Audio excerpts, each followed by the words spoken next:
Good morning. Welcome to the November 13th goal setting work session. We'll start with the introductions in the room first. I'm Pat Malone, Commissioner. Nancy Wise, Commissioner. Zane Oshiro, Commissioner. Vance Carney, County Council. Adam Lords, Director of IT. John Larson, IT. Brian Ketter, IT. John Brown, BSC. Rick Krieger, Chief Financial Officer. Brenda Down, Downey Consulting. And Rachel McEnany, County Administrator. Eric Milo, Board Recorder. And those joining us online, would you like to introduce yourselves?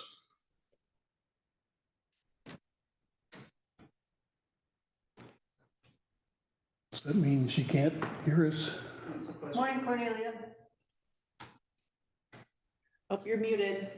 This is Laura Chaplin, just watching the video. Thank you. Good morning. Anyone else joining us online? If not, are there any announcements this morning? Let's see. Okay, any changes to our agenda? Hearing none, I'll consider the agenda approved. First step, 3.1, Justice System Improvement Program, Community Forum debrief. Are you leading that off, Brenda? I think so. Did you guys have anything you want to say before I get? No, I guess the only thing I would add, to kick off Brenda is, as I think the three commissioners know, this is part of the work that we had requested, I think, several months ago, to really go and do a deeper dive into hearing from our community in relation to the bond measure and trying to learn from that particular process and hopefully be able to help us in terms of making whatever next steps we go. So I know Brenda's done a fabulous job over the last several months through the summer and held a variety of different types of meetings. So I think with that, I'll just turn it over to her and I think she'll be able to give you the history. So. Thank you. Good morning, everybody. The full voter sentiment analysis report is in the packet. And so today's presentation, my slides are super high level. I'm going to try to roll through it pretty quickly. I've got notes, so I won't drone on too long. And then there'll be time for you to ask questions or make your comments. I'm Brenda Downing from Downing Consulting. I've lived and worked in Benton County for over 30 years, and it was a great opportunity to do this work. This slide should probably say what I did over my summer vacation. So this started back in conversations in July, and we really got into the work in August and then through September. So my hope is that this study will contribute to your conversation about moving forward with the Justice System Improvement Program. So the purpose of this study was to gather qualitative insights about voter attitudes, beliefs, and perceptions related to Measure 2-140. And I met with each of you commissioners before getting started. And what I heard from each of you is that you sincerely hope to get a deeper understanding of what voters were thinking about this measure that was on the ballot last May. And I am humbled by the conversations. I sat with a number of community members, both in focus groups and in some one-on-one interviews. And well, I have respect. I believe it's important to have respect for our customers, our taxpayers, our neighbors, even when their opinion and perspective is completely different from mine. So I think that leads to a relationship of trust. So I hope that for you in reading this report, you are able to really just be with a lot of different sentiments that were shared. So I was entrusted by the focus group folks to share their words, and I did my best to do that in this report. And there are some things in this report that might feel heavy on the criticism. And I think that there's also hope by those participants that their sharing is going to make a difference and it's going to be heard, and that it will be incorporated into future decision-making. So information for this study was gathered through an online survey, focus groups, and one-on-one interviews. So just a little bit about the data analysis interpretation. So I thought I'd start with the methodology, and then we'll get into sort of what the tools were and what some of the key findings were. While this study does include multiple perspectives, it is not statistically representative of the Benton County population. And so I think that's really important to keep in mind. We can't really draw a conclusion because it is not a representation of the entire county. That said, it does provide a number of sentiments that are both repeated in the open-ended responses of the survey and in the discussions that we had, where I could really probe what people meant by their responses. The analysis of the participant comments followed a hybrid coding method. I'm very grateful to Sean McGuire. He provided some backup support for me and a second set of eyes. All focus group meeting notes and the open-ended survey responses were read and reread and reviewed and coded using the participants' own words, and then in some cases, a single word that represented a general idea. The words were then grouped and then winnowed down to a set of 15 emerging themes, and we'll talk about those in a minute. And those are found on page 29 of the report. So from those themes and the results of the survey response, I developed a set of 8 key findings that we'll also talk about later. And if anyone would like to interrupt and ask questions, I'm happy for you to do that. I know I'm going to roll through this pretty quickly so we can get to your questions at the end, but do feel free to interrupt. The emerging themes. The survey asked questions about how voters felt about the bond measure that was presented. And we were not looking for what would be supported in the future. This really was about looking back. And the questions touched on the information provided, and then there were 2 open-ended questions that allowed participants to share whatever they wanted. In my experience in Corvallis, when I've been working in communications for a long time, people really want to share in their own words. And so a lot of people took advantage of those open-ended questions. The focus group questions were developed based on the preliminary responses to the survey, so I had a bit of a sense of what people were commenting about in their own words, and so we talked about the planning process and then the bond measure package. And so the themes that you see on the emerging themes slide are categorized into those 2 buckets. So the list of themes is wide-ranging. I'm not going to read them all, but it was the basis for the key findings that we'll talk about in a bit. And there were similar sentiments between the survey and the focus groups.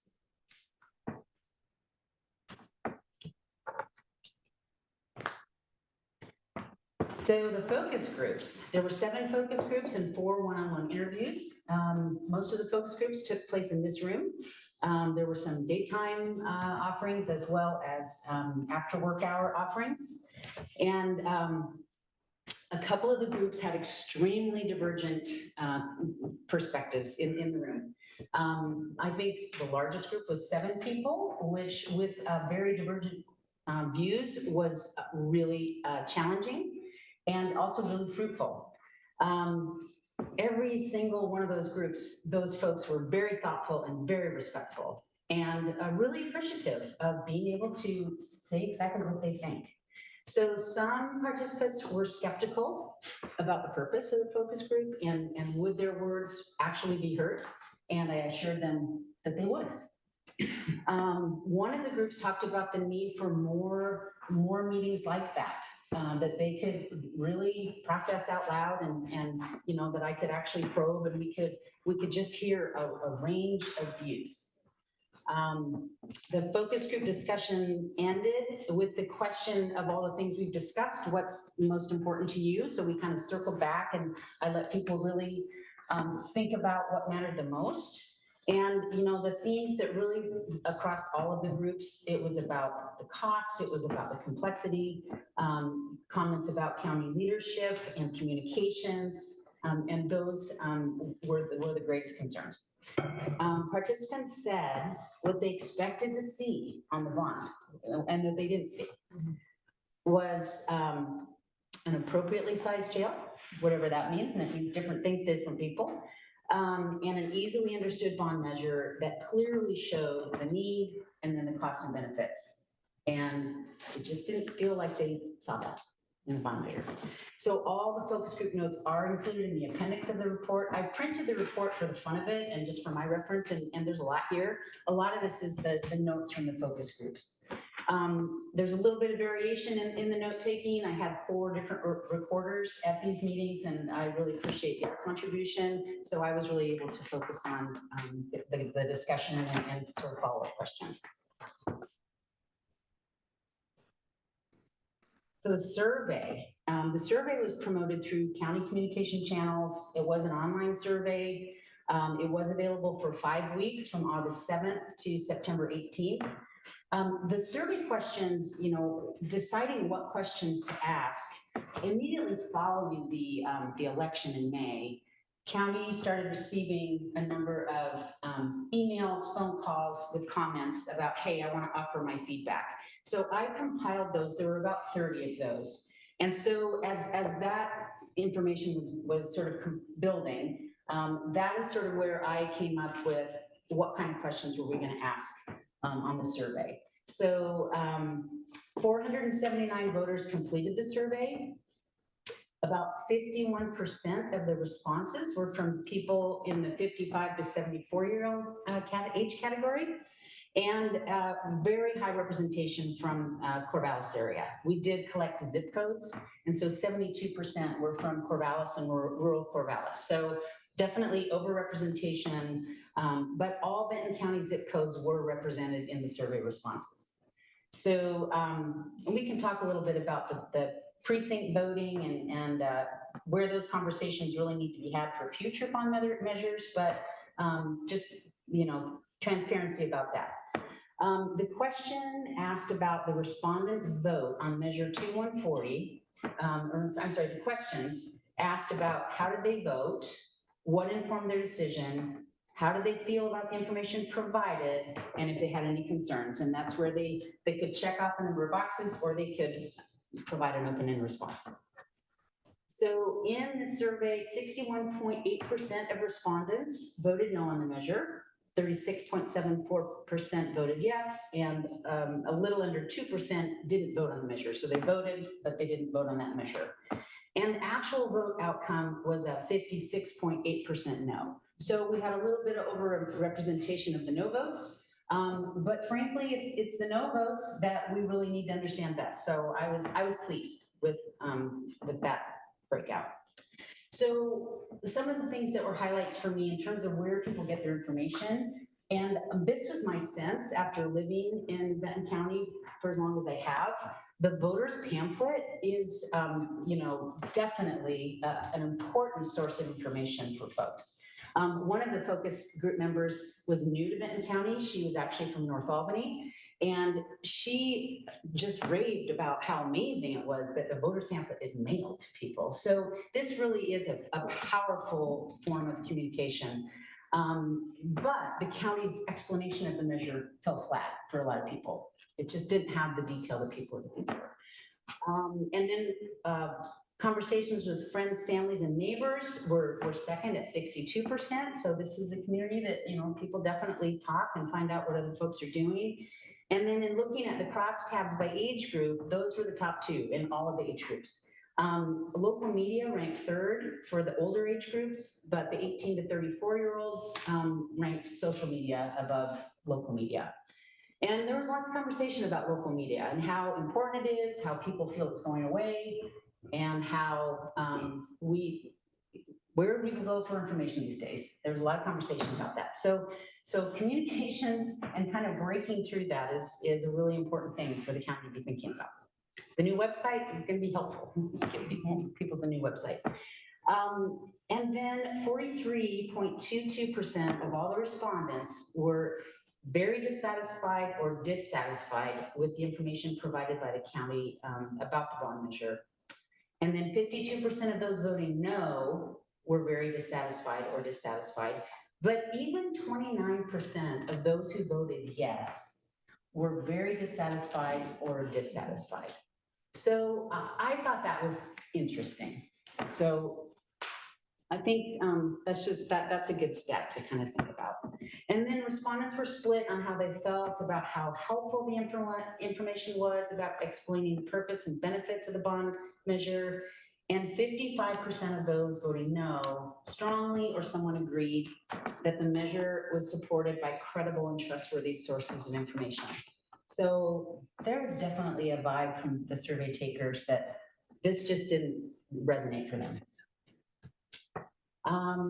There were 113 open-ended responses about concerns, and I did include a sample of those in the report, and they line up with the focus group discussions.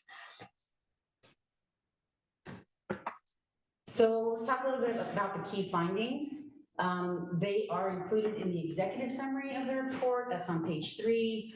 I didn't provide a list of the key findings on my slides, but I just kind of wanted to talk about some of the themes. Strengthening the public's trust is a key important takeaway from this study for me. And you know, I included in my report, you know, the fact is trust in government in general at national, state, local level. It's hard. We're living in a hard time. But I think it's something to take to heart for Benton County. So the 3 bullets on this slide pull from both focus group and the survey. The lead up to measure 2140 was seen by many as a process that was determined by outside experts. And I know sometimes the county needs to bring in outside expert capacity, but somehow county staff need to be in front of the experts, and that didn't play out that way. It was perceived that county leadership spent time and money to say, this is what we're gonna do, rather than, we have this problem, what do you think we should do? I know that there was a part of that process that happened, but people didn't know that. People wanted to see more explanation about everything, from the land acquired for the new campus to how the new facilities would be operationalized and funded. They wanted to see that detail. And we know that's tricky because the more complex it is, the more details there are, and the more it is to get your head around. So keeping things focused and simple is really important. And one of the most succinct survey comments they described the measure this way. They said, this was ambiguous and overly ambitious. And I thought, well, that sort of encapsulates things that I heard. So while strengthening trust is a touchstone in my mind, the key findings do provide ideas to build on. And one of the focus group's participants said, it's a math problem and you need to show your work. And I like that. I like that sort of idea. These voters that we talked to, they wanted more details. So I'm not going to read all of the bullets, but 2 bullets that are not on this slide, but I do think they're important for me to talk about. And that is that the site was brought up by every focus group. And it wasn't necessarily in the context of eminent domain. So that was something for some people, and it was something that were very strong. They felt strongly about it, that it was not the thing to do. But it was also about the commitment to downtown Corvallis, and also just that it wasn't, the cost and the location didn't make sense. So the site was not something I brought into the focus groups, but it definitely was part of the conversation for every focus group. And communications from the county about measure 2140, it lacked the details that people wanted, and in the end, it felt dishonest to people. And as a communicator and as a person that was part of the communications team, that was really hard. So the feedback was overwhelmingly clear and negative. In the words of a focus group of participant, there was no focus. What was the need? How are we going to address it? And what's it going to cost? These people just didn't feel like they got that. So I think the county needs to find ways to incorporate a listening feedback loop to leadership to avoid the perception of, another term was tone deaf, that you just didn't hear what was being said. And so thinking about that communications feedback loop is going to be really important. So I kind of want to, thinking now, moving beyond Measure 2 140, it is a look back. It is what it is. I kind of don't like that saying, but it is what it is. And so now thinking about how do we move forward? How do we address these concerns? I do think that it starts with an internal focus and what can be controlled by how we do things, how the county does things. And based on my previous experience with the school district and the bond measure that we passed back in 2018, I think these bullets on the screen are really key in taking something successfully before voters. And so the unified support of leadership and staff, one of our focus groups was a staff focus group. The intention of this report was not to really look at the internal so we talked to staff, but it wasn't specifically about, hey staff, how did you feel about the planning process? It was more about their perception as a community member. But I do think support between leadership and staff, that everybody is on the same page, is so important. And then again, being simple, clear, focused. One of my one-on-one interviews was with a downtown business person, and he said, geez, if it just would have been focused. And in my report, my first key finding is we need a new jail. I heard that variations of that statement in every focus group. But it was about what's the size, how are you gonna operationalize it, where's it gonna be, and don't put all this other stuff with it. So definitely heard that. And then, obviously experience in successful bond programs, either you have internal staff that have that experience, or you do need to bring in someone. But again, my experience, and I've volunteered on a lot of City of Corvallis advisory boards as well, when the consultant is out in front, that doesn't feel good in this community. So for sure, consultants can bring in capacity or expertise, but it better align with what we know as what the community values. And then willingness to be flexible on the scope and the timing. Just paying attention to what is the community saying as you're going along in the planning process, and what are the external factors. And so finally, the external factors, some are out of our control, some we kind of can have an impact. I think paying attention to the external factors and adjust if needed. But external factors can be influenced by county efforts. So working to incorporate a consistent framework of public participation that happens every single time. And I'm aware, I know that the county has engaged in lots of ways of reaching out to the community. And I think it just needs to continue to get better and more consistent. And then continuing to foster the public-private partnerships, working cooperatively with the City of Corvallis, other local governments. These are all things that build trust in our relationships with our community stakeholders. That's all that I have to share. So I will leave it at that. I'm happy to answer questions, or if you all just want to share comments. Thoughts. The report's great. It's really thorough. I really appreciated both the summary and then being able to go back and look at the individual comments from the different focus groups and to hear the language that people were using. That was impactful. And it was at times quite painful. And there were some things that were simply not true, people believed. You pointed out one of them, but there were at least a couple of others where we did such a lousy job communicating. People just didn't know. but those were the minority of the comments, you know, so I find myself really frustrated because even during the process, it didn't feel right.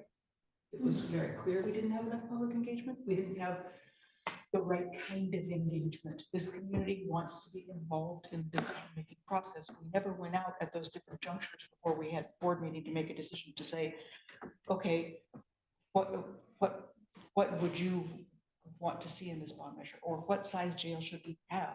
We never did any of that. And that jail number was just like something that was an icon over here, you know, that was untouchable. And it's been the same number that we've used for at least 2 bond measures now that have failed. And population has grown, so that from a rational standpoint, that number makes sense. But we have to have a conversation with the community about it. And we did back when we did the criminal justice systems assessment, but that was pre-COVID. It was a long time ago. So I think that's the other thing. We need to not take it for granted that people are with us because different people are paying attention at different times. And and then the internal organizational stuff, we need to have a much better structure for decision-making and engage the whole board rather than, you know, I was kind of the point person for a lot of the preliminary process. But I think if the whole board had been engaged, we would have insisted on more public engagement. And I don't think we did that strongly enough. And same with messaging. We could have pushed back harder, and we didn't. I think it's worth noting that COVID made the outreach, I'm not making excuses, but COVID made the outreach extremely difficult. This was the first time ever that we couldn't hold open sessions at the library. You know, we had to scramble and try to figure out how the heck do we do public input via Zoom and all those challenges. That just, yeah, in hindsight, there was COVID.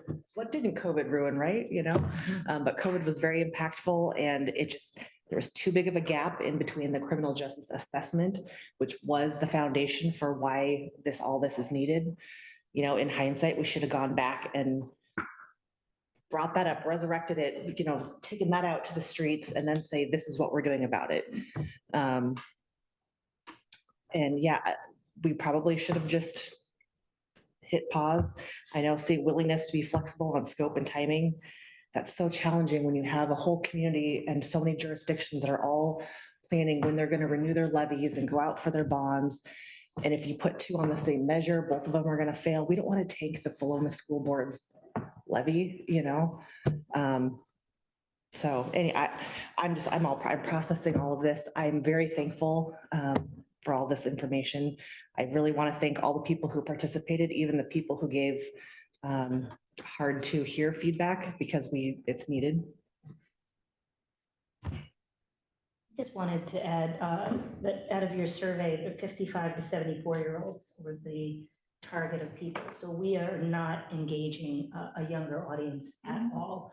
And I think that, you know, luckily we have IT director here, Adam, and, you know, we have a PIO that we can start looking at some social media engagement, which was lacking. We can't just put a survey out and just hope people will come to our website. The website is only one landing place, but to engage, I think that's something that we can invest in as we continue the conversation. I do agree. I think public meetings are still going to not have the attendance that Commissioner Wise talks about. Just in general, people are getting real comfortable being at home and engaging from home, and we hear you. I think that we want to, you know, the folks that are listening, that we hear you, and we're very committed to strengthening the public trust. I have a clarifying question. When people are talking about being able to access information, was it specific kinds? I mean, so one of my concerns is our website has been a hot mess, and yes, we're getting that fixed, yay. But I think certain, you know, if you don't have that good foundation of what people expect of good governance, like I can just come to your website and click on something and see it. I feel like that contributes to mistrust right there. So was that a big piece of it, or was it just misinformation or not easily accessible information across the board? Well, you know, one of the groups really talked about the decline of local media and in a sad way, right? So there's frustration with local media, getting smaller and kind of a shadow of its former self. And so in the past, I think when it came to political things, people felt like the local media, they were the trusted, third party that was paying attention and would tell you what's going on. And so we're just in a shifting time with information, right? So I do think the website is gonna matter. But, it surprised me when people said, I don't know what website to go to. And I thought, well, to myself, wouldn't you just go to the Benton County website? But you go there and you couldn't find the information. 'Cause Right. we had to set up a second website. Right. And that was not easy to navigate. And then we pulled everything off. Yeah. The timing was horrible. It's horrible. Yeah. The microsite, use of microsites is challenging, people really had to know that address Mhm. or go navigate through many layers in order to find information on our regular website because there was a link to the microsite. And that is an obstacle right there. Right. The other, though, is the kind of information. And, my perspective on that comes from the fact that I got a lot of email inquiries or phone calls, and the kind of information people were asking, we were not providing. And it is that, again, more granular cost information.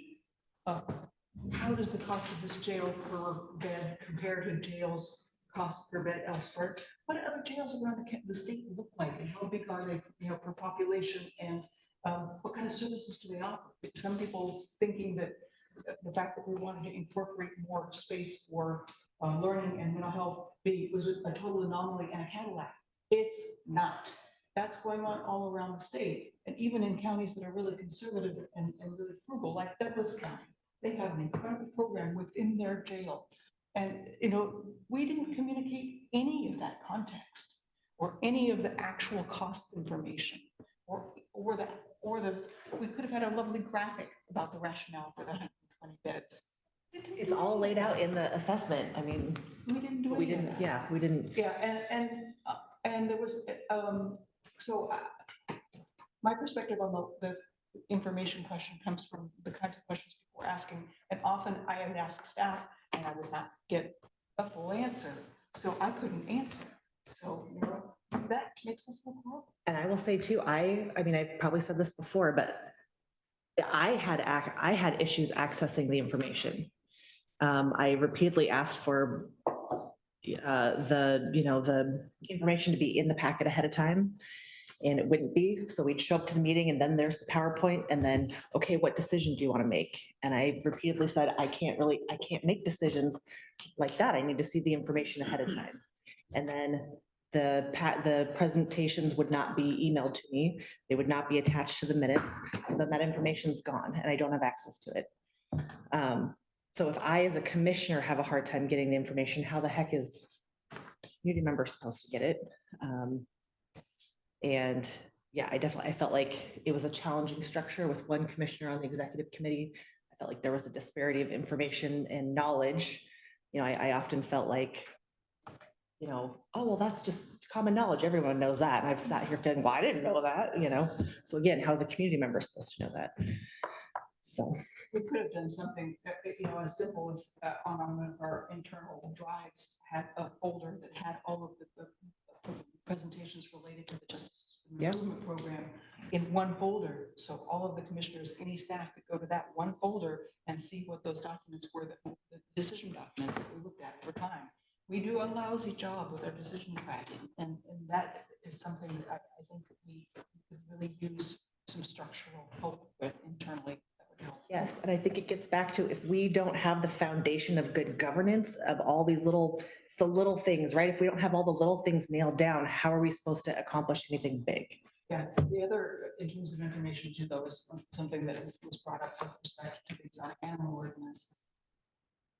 It would be really helpful if we put out some of these documents a week in advance, 10 days in advance, and put it on the website with a banner saying, upcoming decision by the board, here's the information, so people know, because that was the other thing. People felt like we were hiding decision making, hiding decisions, hiding the information.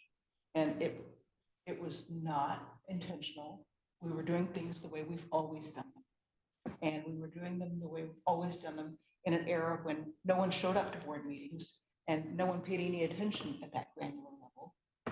But we can't do that anymore. And the city of Corvallis also puts their information out much further in advance. And so people can look at it and they can see the agendas much further in advance. That, we're being compared, obviously, and we don't do a good job in comparison. Agree. Well, right track, wrong track, information was given to us early on, and Coastline, I think, and it was, well, Benton County's doing relatively well. We're doing better than, we're not doing good, but relatively we are. And I think that is probably the foundation for the failure. Just lack of trust in government.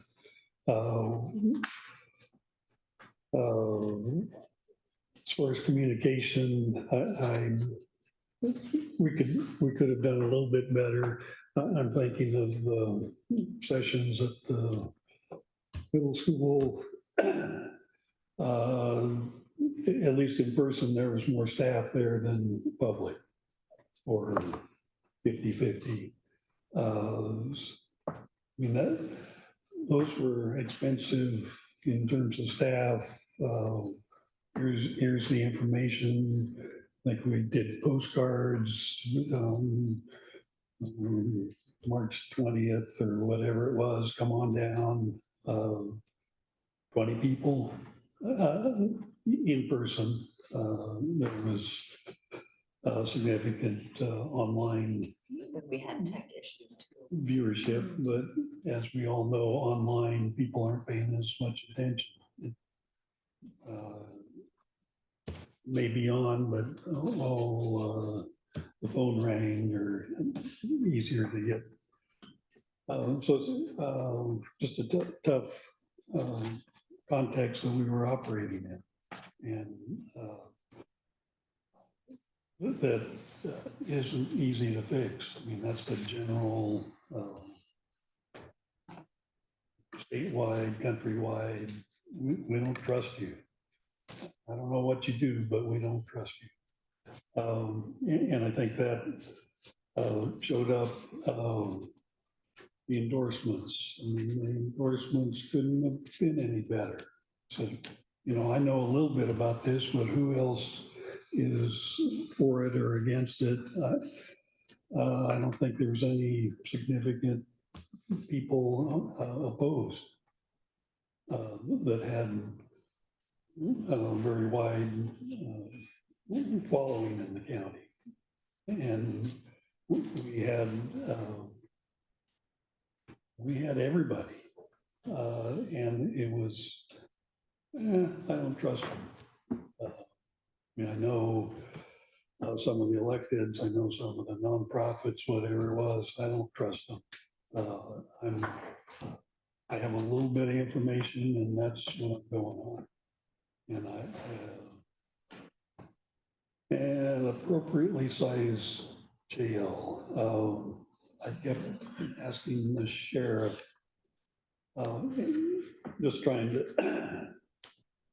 we have a nominally 40-bed jail that has a capacity of 19 to 35 in reality. And then 10 beds in Polk County and 20 beds in Norcor, and releasing more people, and that's the fuzzy number, releasing more people than we want to. So currently we need 80 beds, and I talked to the sheriff about that, and he wasn't very responsive. 85 beds, and then you compare that with 120, which is nominal, and maybe that's 110 on a good day. So the difference between what we currently need and what we're proposing is not that big. And I explained that to a friend of mine, oh, 2 or 3 times, and he kept coming back to, well, this is 4 times bigger. And so, okay, I'll give up explaining it to you because you're not paying any attention. But that seems like a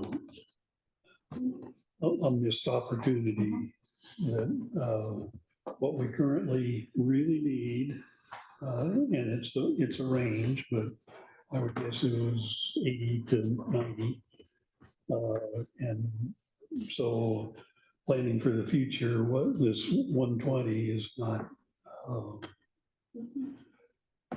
is appropriately larger. And then what Commissioner Ogerow said about, well, what does Norcor have and other counties that are doing a much better job than we are.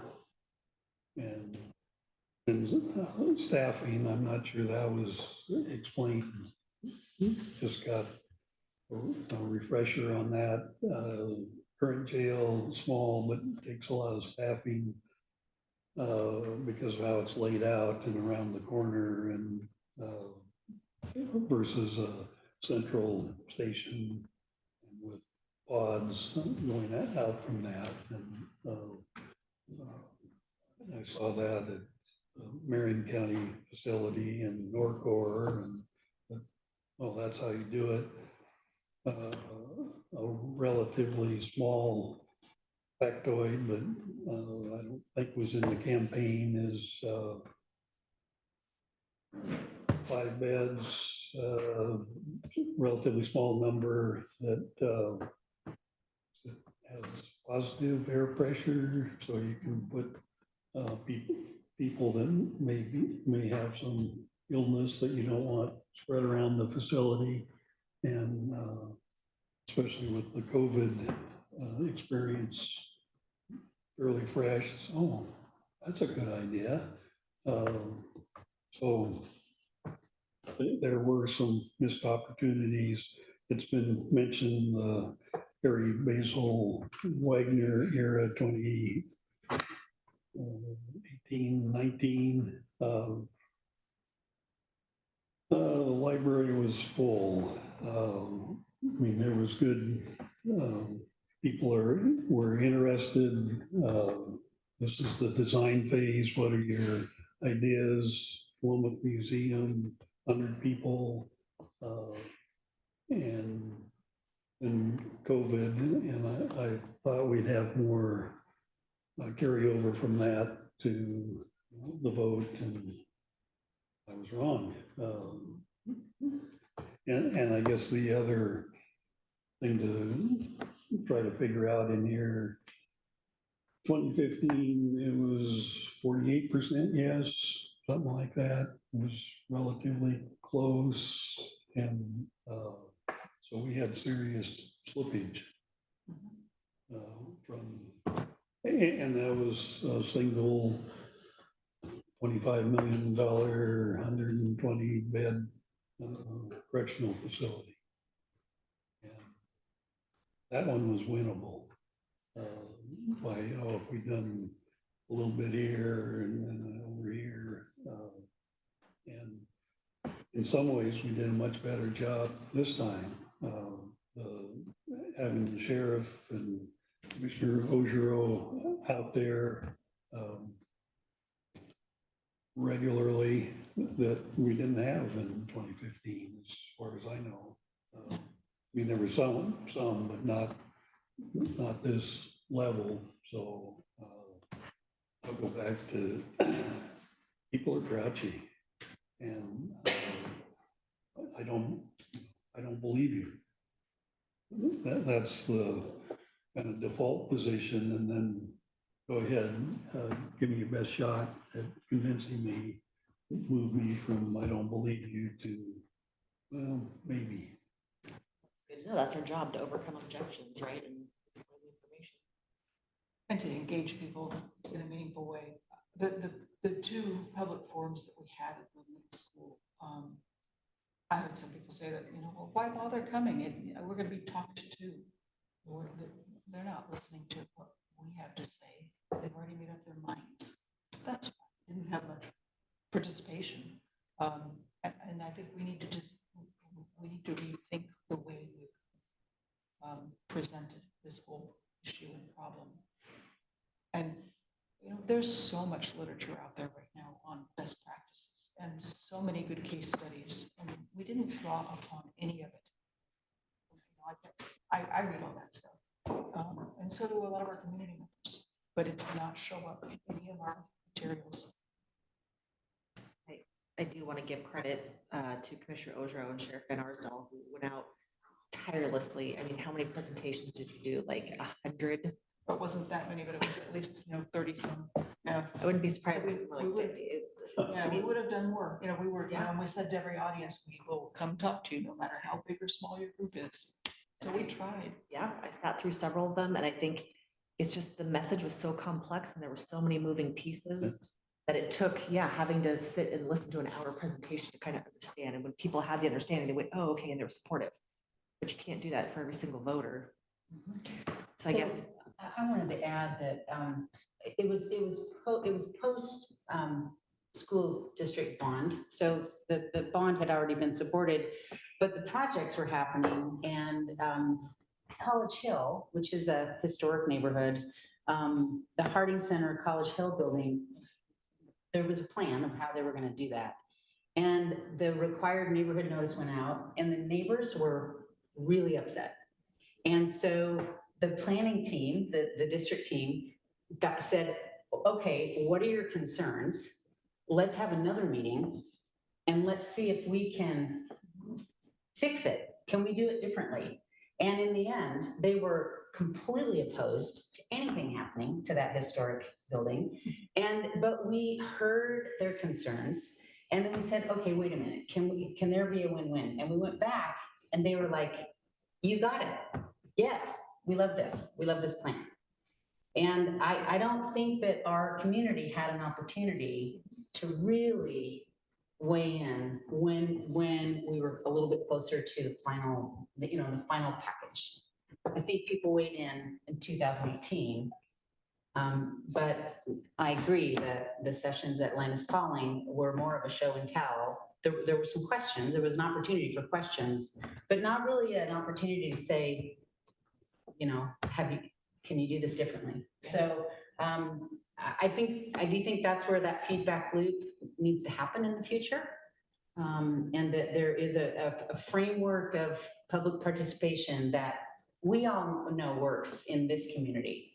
I think Sean and I talked about this a little bit when he did his work. This community is very engaged. Yeah. So let's let the community be engaged. Sure. I just wanted to add just a couple quick things. Brenda said something earlier that really resonates for me, and it was the word ambitious, and how that sort of came out as a feedback. And you've heard me say this, so I'm going to say it again. I think, this county is doing a lot. And, the number of capital projects that we have in place, it's huge, and that's to the credit to a lot of you. So I want to give credit where credit's deserved, but at the same time, capital projects aren't easy. Yeah. They're not. And, I've told you before, my community see one of them, and that's a big deal. I'm looking at 3, maybe 4 here, in the next year. And that's very ambitious. And I know that particularly this facility, which again, I think we all support the grand idea of it, but it was 2 more facilities in addition to this. It was a law enforcement facility, it was in a jail. So I think that's just something for all of us to really think about as we move forward now, and thinking about how do we rebuild trust? How do we really do this well? Do this really, really well, which brings me to my second point is, and Rachel and I talked a lot about this, and you and I talked a lot about this in terms of project management and project planning. And, I came to the county, as we were gearing up, but as a staff are working on a lot of this, and you talk a lot of the confusion. It was very confusing for me as a finance person too, because we're trying to juggle so many different things with so many unknowns. And when we start talking, particularly around numbers changing, it was constant because, and it was nobody's fault. It just was the fact that there was just still so much uncertainty that we had in the economy.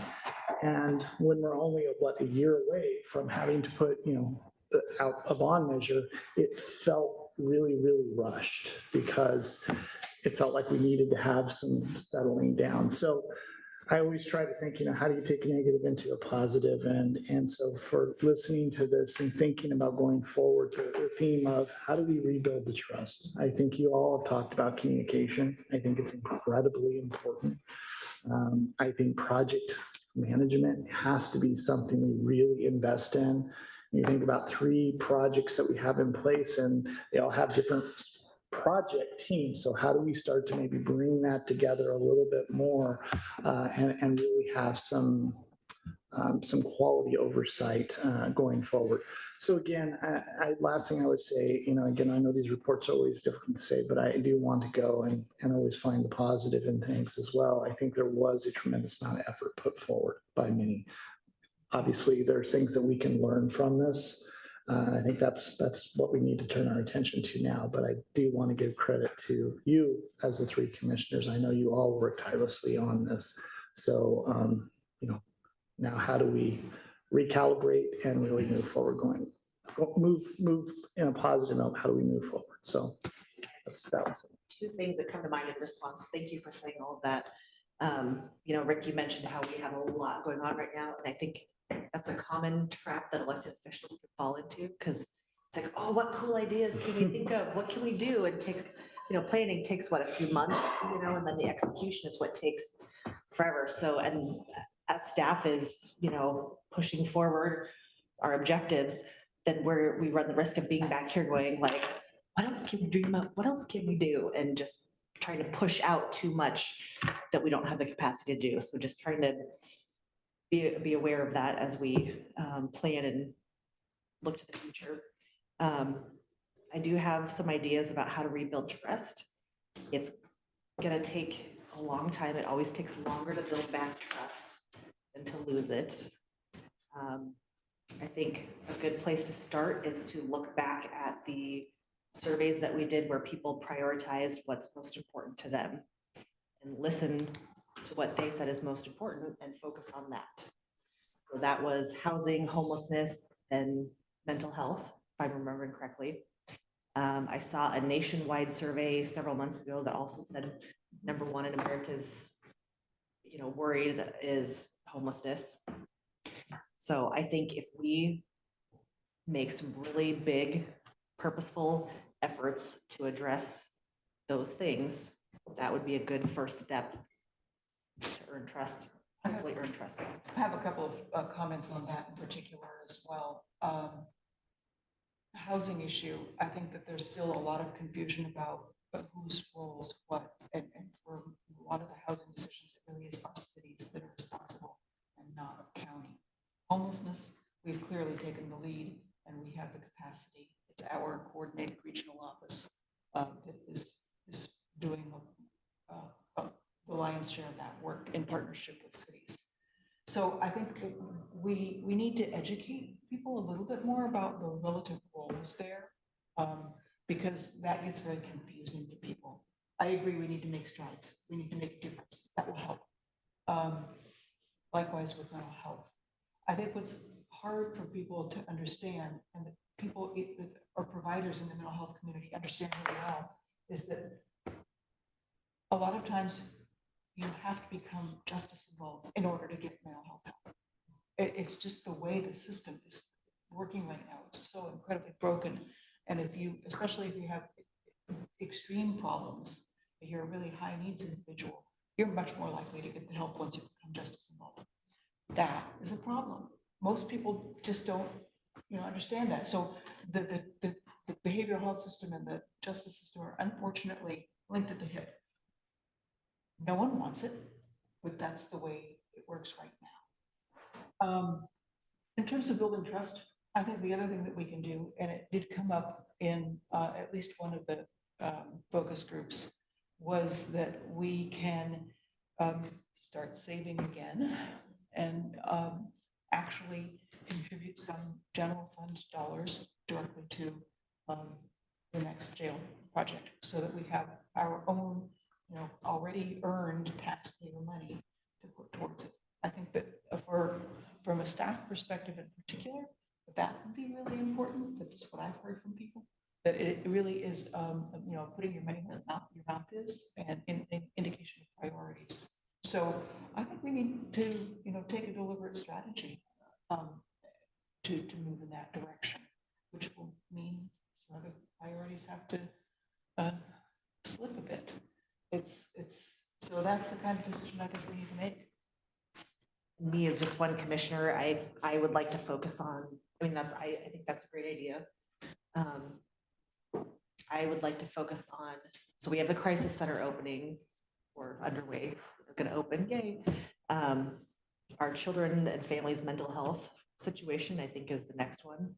And then whatever support that we can give to a navigation center, I think would be good. And then, yeah, also figure out way to save all these little easy issues, right, Rick? Well, I appreciate your comments, Rick, and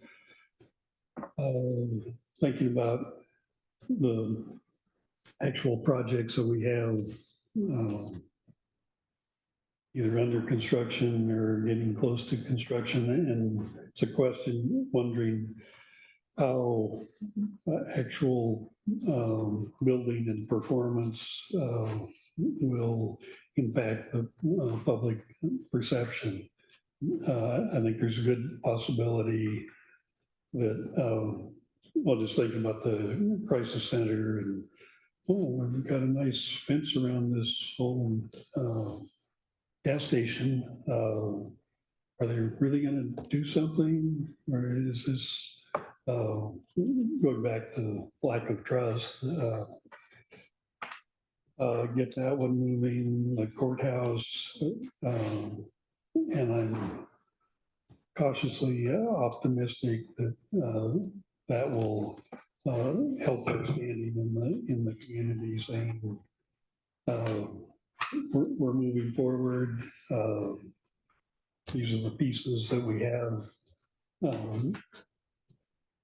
going forward, mainly the phase one projects, but then also having the EOC and behavioral health is another component if when we make some progress on that, and just and don't be shy about letting people know what we've got going forward and where the holes are in our facilities.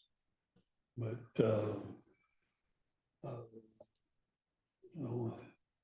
I think it would have helped the bond measure a little bit if the behavioral health building had been coming out of the ground instead of, well, here's what it's going to look like someday.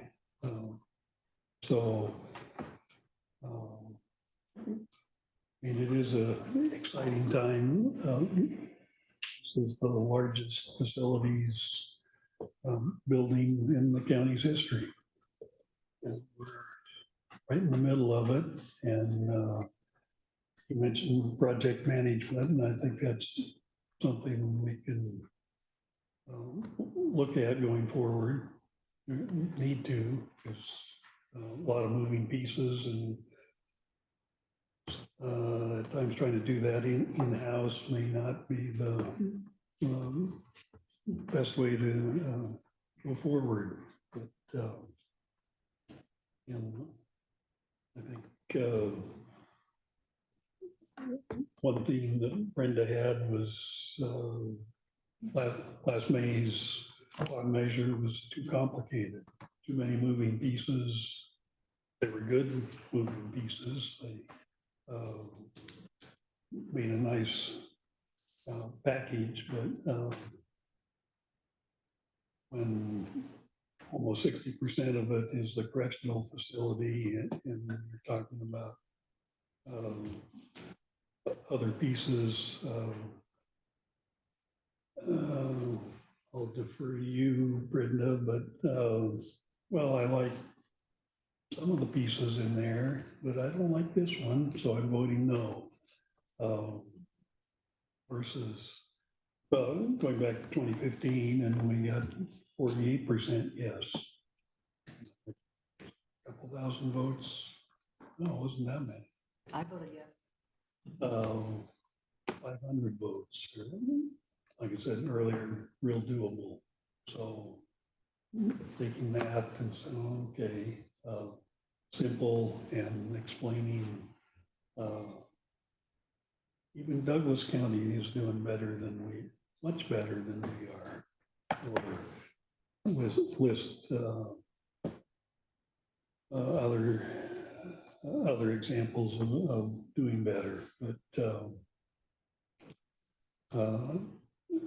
I all in favor of, and I don't think it's accurate, maybe, of rebuilding trust. I think we have some trust. We need better, maybe better communication. The website will help. And lack of local news coverage on our day-to-day operations is a problem. What gets in the media is, oh, they're not doing a good job, or something's wrong here, instead of the meat and potatoes that we are doing a good job with, because they're not exciting or controversial.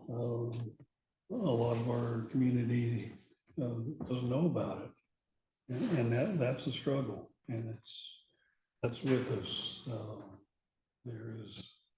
We don't have a TV station, radio stations. I'm not quite sure what they do for local news, but I don't think it's a whole lot. Just how to get the word out to the community. A lot of the complaints were all lack of communication. Well, it wasn't for lack of effort. It's just a tough, it's a struggle to get the word out, especially on fairly routine things.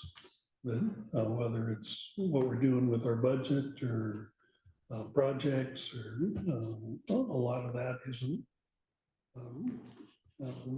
getting to the wider community. But The last point I'd like to make is that if we're going to be successful, we really need to have the city of Corvallis with us. That relationship is just critical.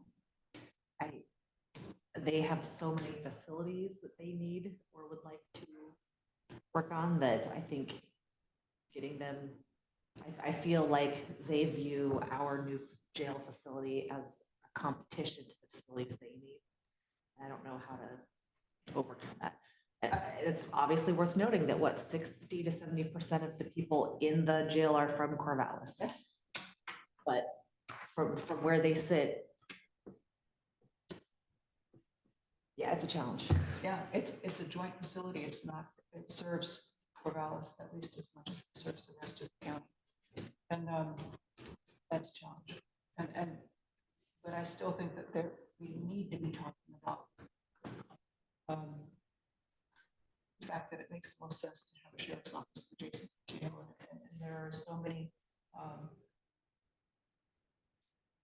There's a benefit to having the police and the sheriff's office in the same place because of the fact that they share evidence room, they share all of their central records, they share other components, and I just think we need to continue that conversation. I know the city of Corvallis has gotten quite a ways down the road in terms of envisioning other facilities, but they're still in that 30% design phase, and not in anywhere close to engineering design. I think we need to have conversations with the community about this. And not just Corvallis Police here and the sheriff's office there. We need to think about it as how we best serve the community overall. So that's gonna be a challenge. But I still think that we have to have those conversations with our community members. Because otherwise they see, Corvallis wanting a new police station and the county wanting a new sheriff's office, and what's up with that? And why aren't we staying in the building where we are? Why aren't we using that block? It just breeds disgust. We have to have that conversation. This last thing I'll say is it's being humble, projecting humility, and that we are aware that of our bosses. We know that we serve the public, and conveying that we'll do our homework. We'll think that we know what's right, but ultimately we need the community to tell us what's right for them. And we provide opportunities for them to do it in a constructive way. So it's not just one-off emails, because it's very difficult to make decisions based just on that. There's like a quote that I've been reading since, May was, don't let successes go to your head and don't let failures go to your heart.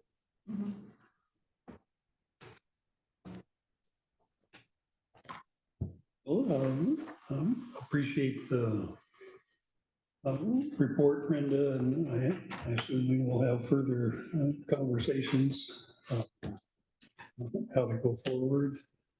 And there's no other questions or comments. I would entertain a motion to approve accept the report. Did you accept the report? Yeah. So moved. Second. All in favor, say aye. Aye. Aye. Aye, sorry. All right, thank you. Thank you. Thank you. Adam, is your report is listed as 10 minutes? Is that fairly We're ready to try accurate? and fit that in 10 minutes, yeah. Okay, then go ahead. All right, well, No pressure, no pressure. yeah. So good morning, everybody. On the agenda today, we have a topic to update you on the rebuild of the county website. If I had known the mood would be so glum right now, I would have brought in the cookies my wife made for our team. Yeah, they're in the office. If you want to swing by afterwards, you can get their molasses with We a can little take a salt pause on and top. get Yeah. So anyway, I wanted to we have 10 minutes, so we'll make it quick. I brought along John Larson, the project manager, and Ryan Kidder, who is the new county website administrator that we've hired recently. I wanted to introduce him to you guys, as well as let John provide you an update on the progress of the new website. Going back, Rachel, for your benefit, we've been looking at retooling the site for about a year and a half now, or 2 years, I guess now. It started with some engagement with a local company to study about how we can improve mostly navigation and getting to the right information, right? That was the big message that we heard that was broken for people trying to use the site. So the focus in this first phase has been fixing that. And I'll let John provide you an update on where we're at in terms of the project, what's next, what's to come. But just so you understand, our focus has really been to take what we have and rearrange it so that it's a lot more accessible, provide different ways to access information, and modernize the site that it's more in line with what people expect. So with that, John. Yeah, if you're curious, on page 135 of your packet is our timeline we put there that shows where we're at the last 2 years. In project management, you tend to hit success and then forget about it. So in the end of the projects, they always just go bleh. So I wanted to make sure we're clear. We were meeting with the MAC group this time 2 years ago. And so, roughly speaking, for those who are new, we proposed that we would take it over internally. We had a working demo that was in the spring of 2022. And then we got the green light and we've been building it coming up to about June of this year. We were doing a lot of the underlying infrastructure. And of course, the team building it has other duties and other things they're maintaining. So, and then we start bringing the county on. So we started a big educational campaign, working with all the departments, and that's where we're in right now. So coming up on the most important dates, everybody is hacking away at it right now. We've got a few concern spots, as would be expected at this time, but I think we're still completely on target to hit the date. We will cut everybody off on December 8th. They close the business on Friday. We have a week that we are putting it through its paces. And then whenever it comes into work on Monday, December 18th, the sites will have flipped. And what that means is if you go to any of the old URLs, the co.benton.org.us, it'll drop you on the main page of the new one, with a couple of exceptions. They're kind of expensive to maintain. So there's some things we've determined that are critical that we will reroute to exactly the right place. But for most people, they'll be dropping in. And the reason I bring that up is that's where chief complaints are going to be coming in. Where did this go? Where did that go? But this is the finish line and the start line. We now have control of the technology. We've updated, we've modernized, we've got a great floor, a foundation to do what we want to do. And then moving forward, I want to outline, 3 things that we're really doing. We are moving our development team to a standard practice called Agile, which allows us to really respond. Rather than do big projects that take 2 years, everything will be quarterly. So starting after this big January release, then April, then July, and then October in perpetuity. So we'll be doing our updates. And one of the things we've retooled is so that we can train all staff on those. And if we want to do any public releases of what's coming. So it's not just doing new software, it's really managing the whole body of it. So that's our first thing, moving to those quarterly releases to start really building out the new and interesting functionality. I'm in the process of setting up an internal governance committee with directors to help us shape through that list as we get all the backlog of things. We don't want, IT, we do our best job we can to meet with all the departments to figure out what that prioritization is. But there's some things that are going to be a little bit more sticky. So I'm in the process of setting that up so that we have an internal governance. Any of you are welcome to join my fabulous committee. We'll have molasses cookies. And then the third, and probably the most important thing is Ryan here. His job really is in the content across the county. And if you all remember from the MAC report, the biggest complaints about the website were there were a lot of stuff that was dead, that had been there for years. I think we come up with over like 2,000 dead links on the existing site, and it didn't necessarily feel, like the county sub-departments work very independently. And so what Ryan's going to be doing is working across the county. He's a key part of the communications team with John V and with Corey to really make sure our web is always in strategy alignment with whatever else we're communicating, and that we are we're helping the departments realize a common vision of how to lay out data and how to interact it. Did I oversell you? No, that was spot on. Ryan, how long have you been here? I think it's almost a month on the dot. Ryan has a lot of experience working as a consultant, so we dropped him right in the middle of the most chaotic time ever. I apologize to him 3 or 4 times, saying we're not always this big jerks, but we're coming down the crunch line. But he's used to coming in as a consultant at the last minute to help projects.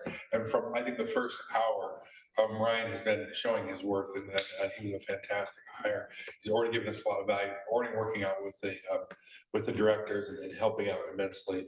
But I look forward in IT because we can support the infrastructure, we can build this stuff, but we don't necessarily have the time to have those deep conversations. And that's where I envision Ryan really taking over. So those are the 3 things as we start moving forward. Again, by 18th, the site goes live, but it'll have a big banner at the top saying this is in testing until the projected go live date, which is January 22nd. It's the day we want the big party or whatever we're going to do. So website on target, on time, going to make it. There'll be some content that's not there. There's some content that shouldn't be there. But on the 18th, when everybody comes back into work, they can start building it back again. There'll be nothing standing in their way. So the departments can just keep going and keep improving. You want to add?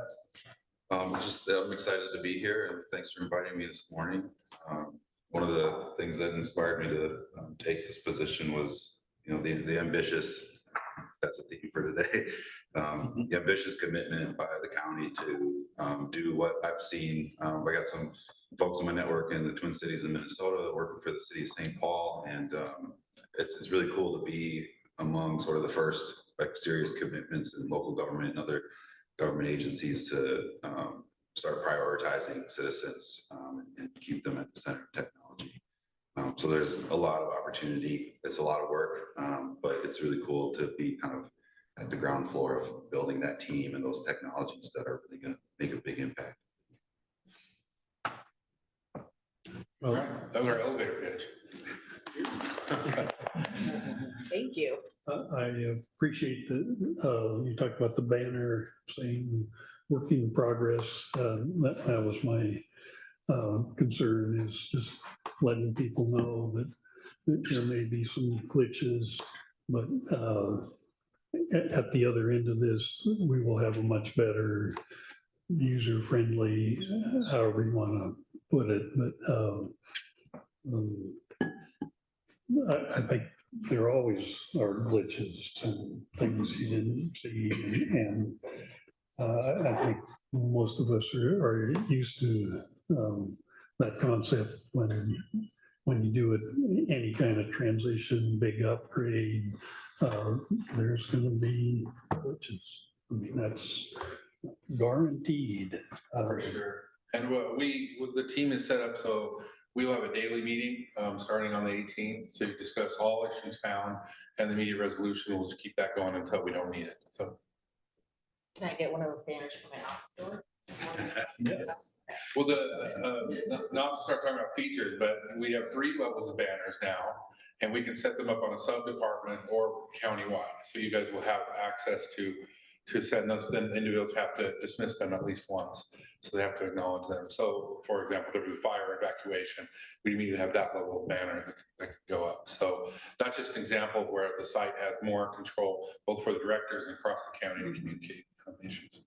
Well, maybe it would be helpful to note if we could have some training also for all of our commissioners as well when it gets launched. It'd be interesting to see how our employees are learning how to navigate the site as well, so that we're able to help the public navigate the website as well. Yeah, I like that idea. And of course, with the quarterly releases, we'll be doing that quarterly. One of the things we made every department do is they have to pick a point person. And that person has to go through in-service training every quarter so that every department knows what new features are coming and how they can try to incorporate those in. Yeah, I like that.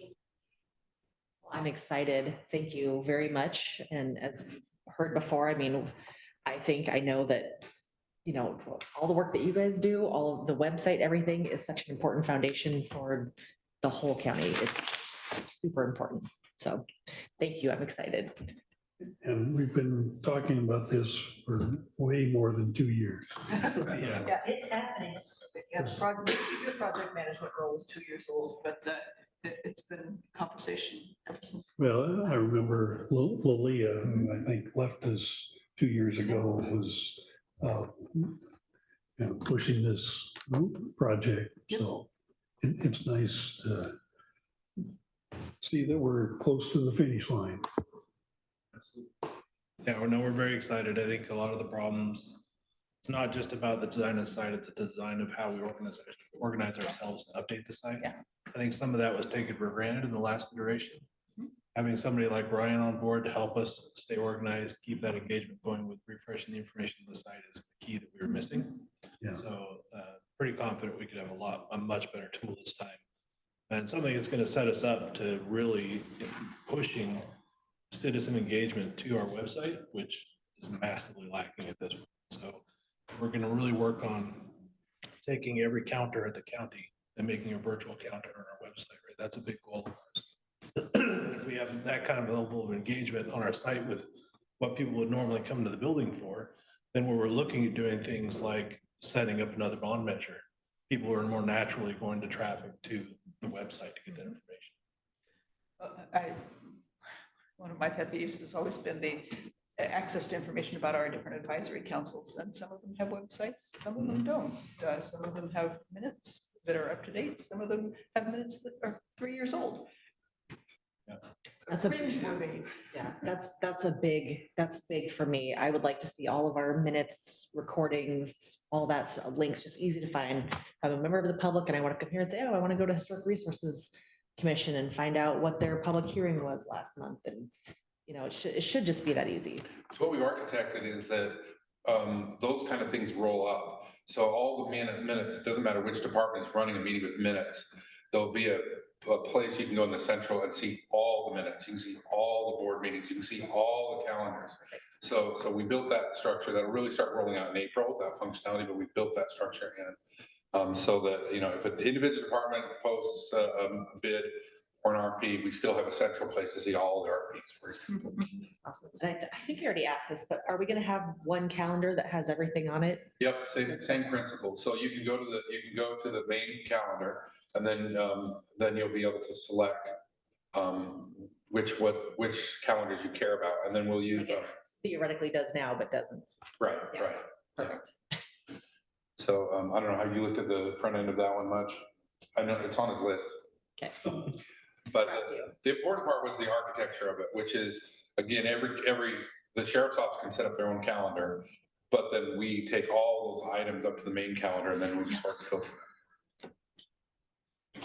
John, is it fair to say that, so structurally, you're building a website that is much easier to maintain and provide information, but it's still going to be a responsibility by assigned individuals to be subject matter experts, keeping things fresh and keeping up to date. So as I always say, is you can build the best website in the world, but if you don't have people that are following sort of the same protocols and keeping it fresh, then it doesn't really matter. So I guess that's just my plug to say, I think from a department head standpoint, we all need to really make sure that the people we're investing in, and I want to compliment these guys. My staff has really enjoyed working with them and the training that they provide. And we really want to make her a power user in terms of knowledge. But I think I would just, again, encourage all the departments to really do that same investment if they're not already, because it's always, they always say garbage in, garbage out. So That's a great comment. Yeah, we can only, or how do I say, we can help departments or, in previous roles, I can help clients that really understand their business really well. If they don't understand how their business is run or how they deal with their processes, we can't really apply the technology or the solutions to make a difference. So that's one of the things that's been really fun so far in this first month, is meeting with all these different departments and finding out, yes, there's a need, but in order to solve that for them, they've got some homework to do. But there's also some really, exciting patterns when it comes to, filling out forms, for example. And we're finding all these things that is maybe a big deal to one department. They have no idea that, 10 other departments could use that same technology, but there'll be some work over the next year to help departments where there are those common tools that we can apply, make sure that their processes are more or less the same, how the sheriff's office creates and posts an internship or volunteer opportunity should in theory be the same as some other departments, so that, we can all make that into a efficient process for the end user. But it's a very, very, good comment. And I guess the question is, so are directors or appropriate managers incorporating this needed time into the workload of the employee that's going to be doing this? I mean, there has to be an acknowledgement and, hey, make sure you have time to actually do it.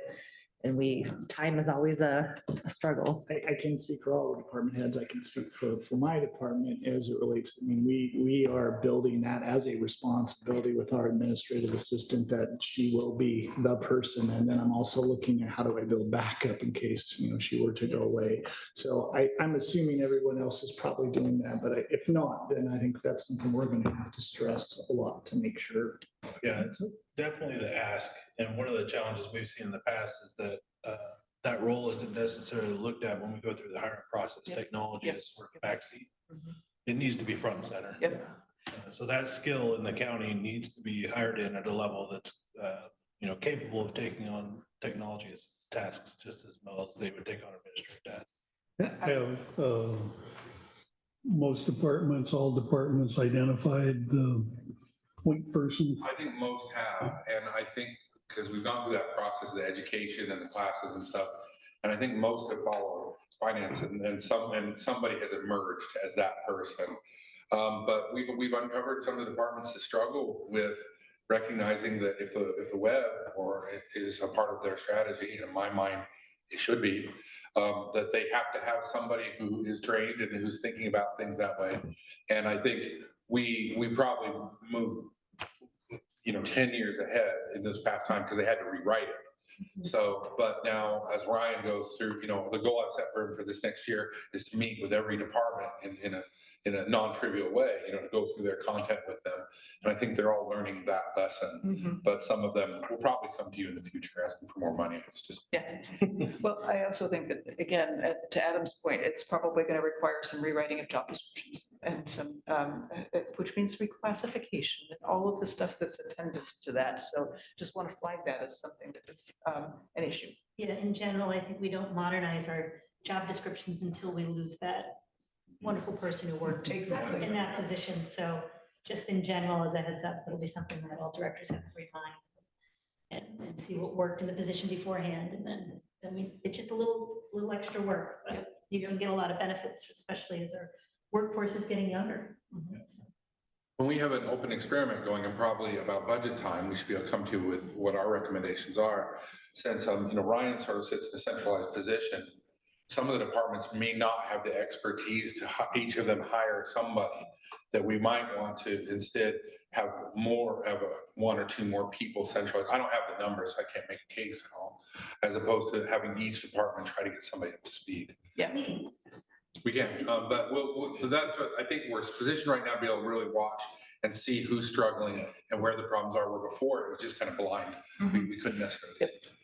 If not blind, there's like an unfair assumption that this work is easy and you can just sort of do it on the side, right? Like That's what I'm saying, scheduling, being mindful of putting that time in there and probably maybe more time than you think it's gonna take. 15 years ago, if you just had content on the web, like you're in the game, that's great. But the user expectations are so high these days and the amount of information is completely overwhelming. And you have to have some qualified, skilled folks sort of managing that work. And again, one of the traps we fell into last time was we experienced a lot of turnover at this organization, especially in those positions that we traditionally asked to provide this kind of work. And when that happens, generally, the person walking out the door doesn't pass on, oh, you need to do website updates. It's not in the director's mind. And because we didn't have a process where we're building in quarterly to check in with departments to have these discussions, that's what led to all the detritus and all the old links and everything else that was on the website. So just being more intentional, having structure around the process, and then having a key person like Ryan to head that up is gonna make a big difference. Well, looking forward to this, not too long ago, I wanted to check on a project and the most current information was from 2018 and that was a good year, but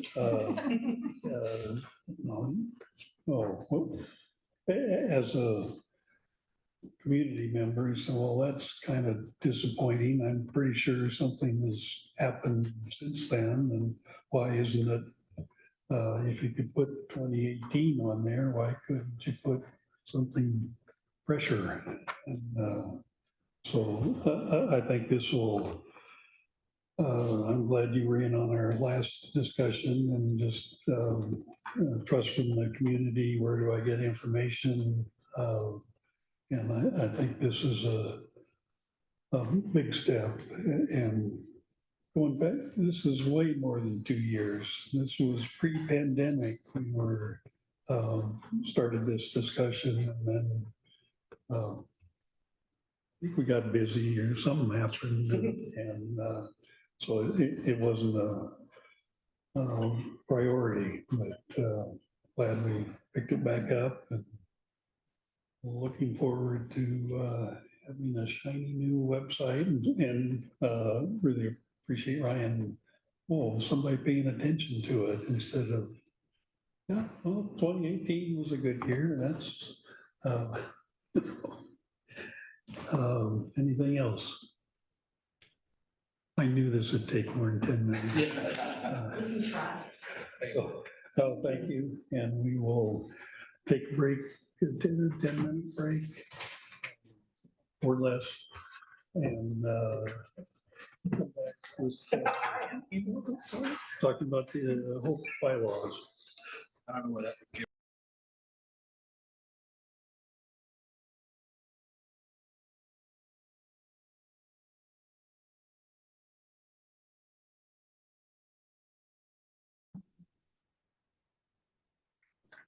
And next up, 3.3, approve and discuss final adoption of Hope bylaws. And it's like Rebecca Taylor and April is not able to join us this morning. Is that correct? Correct.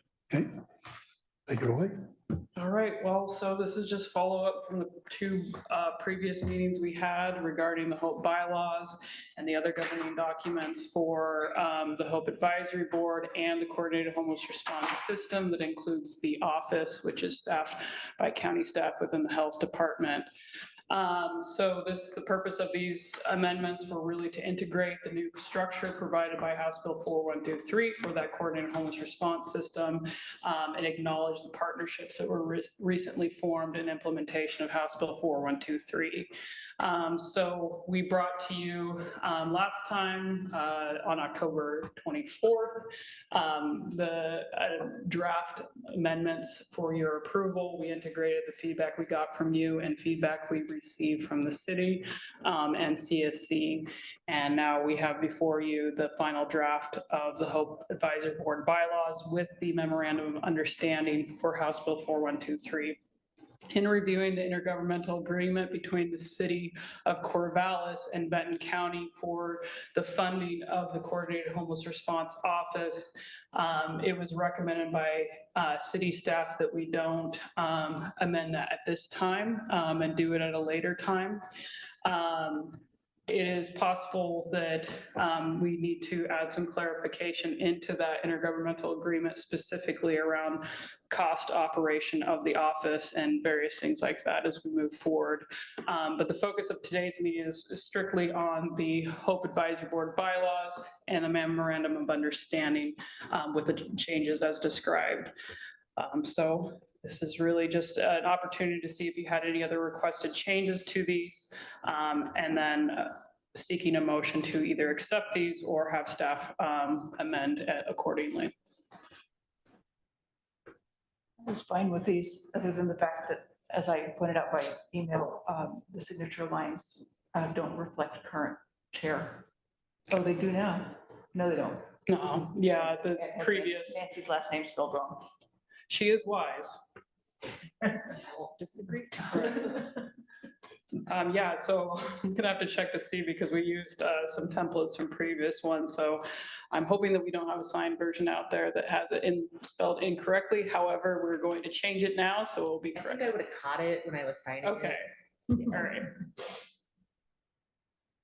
Otherwise, I don't have any comments. I think that this looks good. I've discussed it a few times. And I'm grateful that we are moving ahead and finally got the structure figured out so we can just proceed with the work.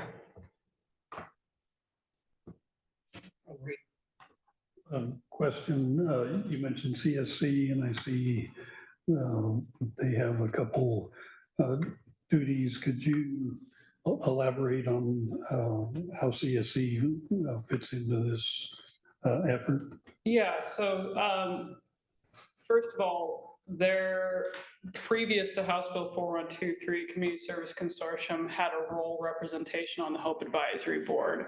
And Peggy McGuire, the executive director with CSC, has served that. So there has been that previous obligation through the structure of the Hope Advisory Board and the bylaws that they have served in that capacity for supporting the Hope Advisory Board, which resulted in the development of the Hope policy recommendations.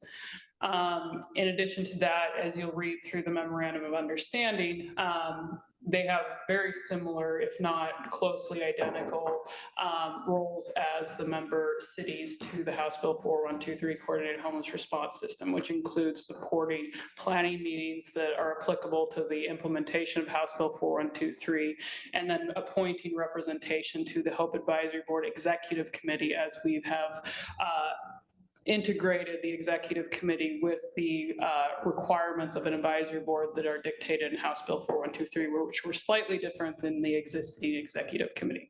So they will have ongoing representation and support of both the policy support of House Bill 4123 but also the operational side through work, basically task meetings, basically for the implementation. So that's both operational and policy support.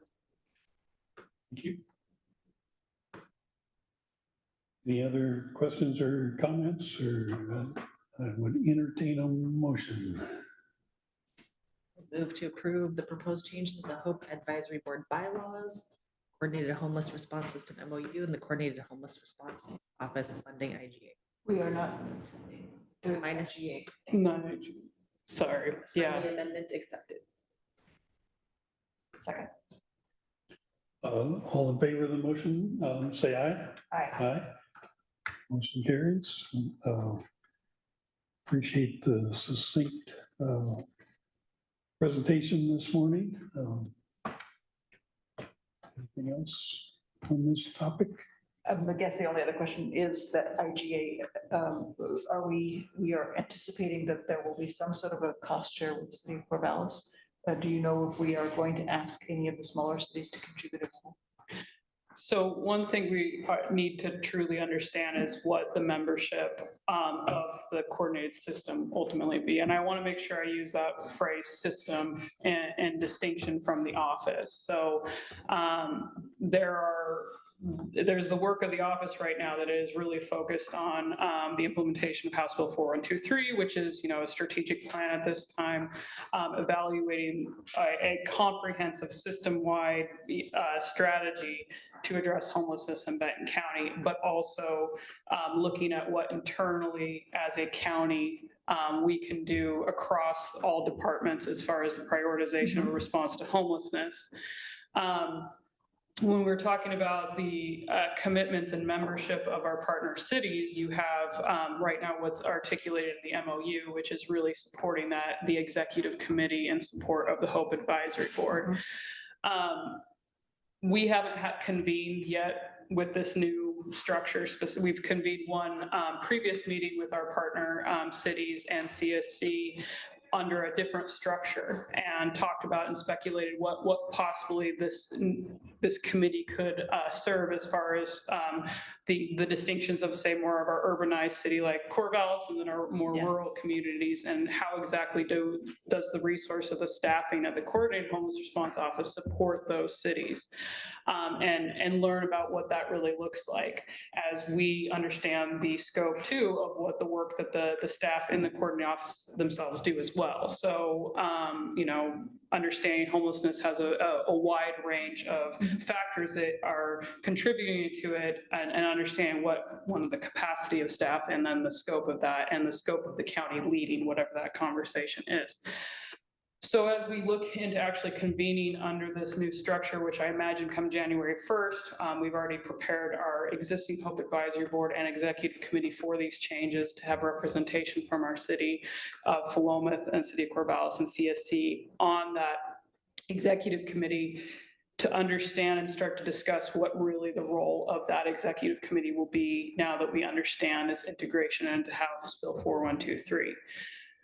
With that, I think that's when we're going to understand what exactly looks like from funding commitments, if those are appropriate, given what exactly this committee is going to be doing and what's going to be recommending and guiding the office to be doing. I think that's where we'll talk about projects and different things like that that might have intergovernmental applicability. And at that time, I think that's where we can discuss, is that more of, sharing staffing load or funding load. I think that's a discussion down the road. but hoping that this will lay the foundation to enable those conversations to happen. Yeah, and as you mentioned, projects, I guess it probably would be helpful to have some sort of a nimble overarching IGA that addresses perhaps co-funding on a project basis as well as the office basis over time. I don't know. Right.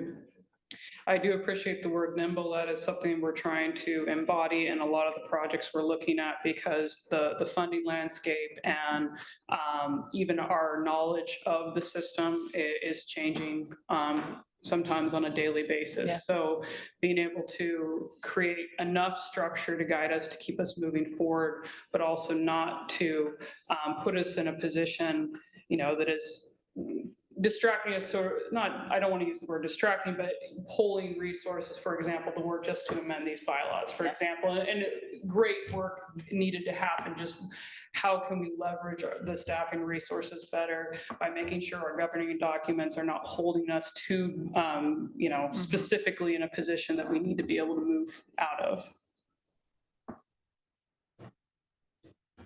Thank you. Yeah.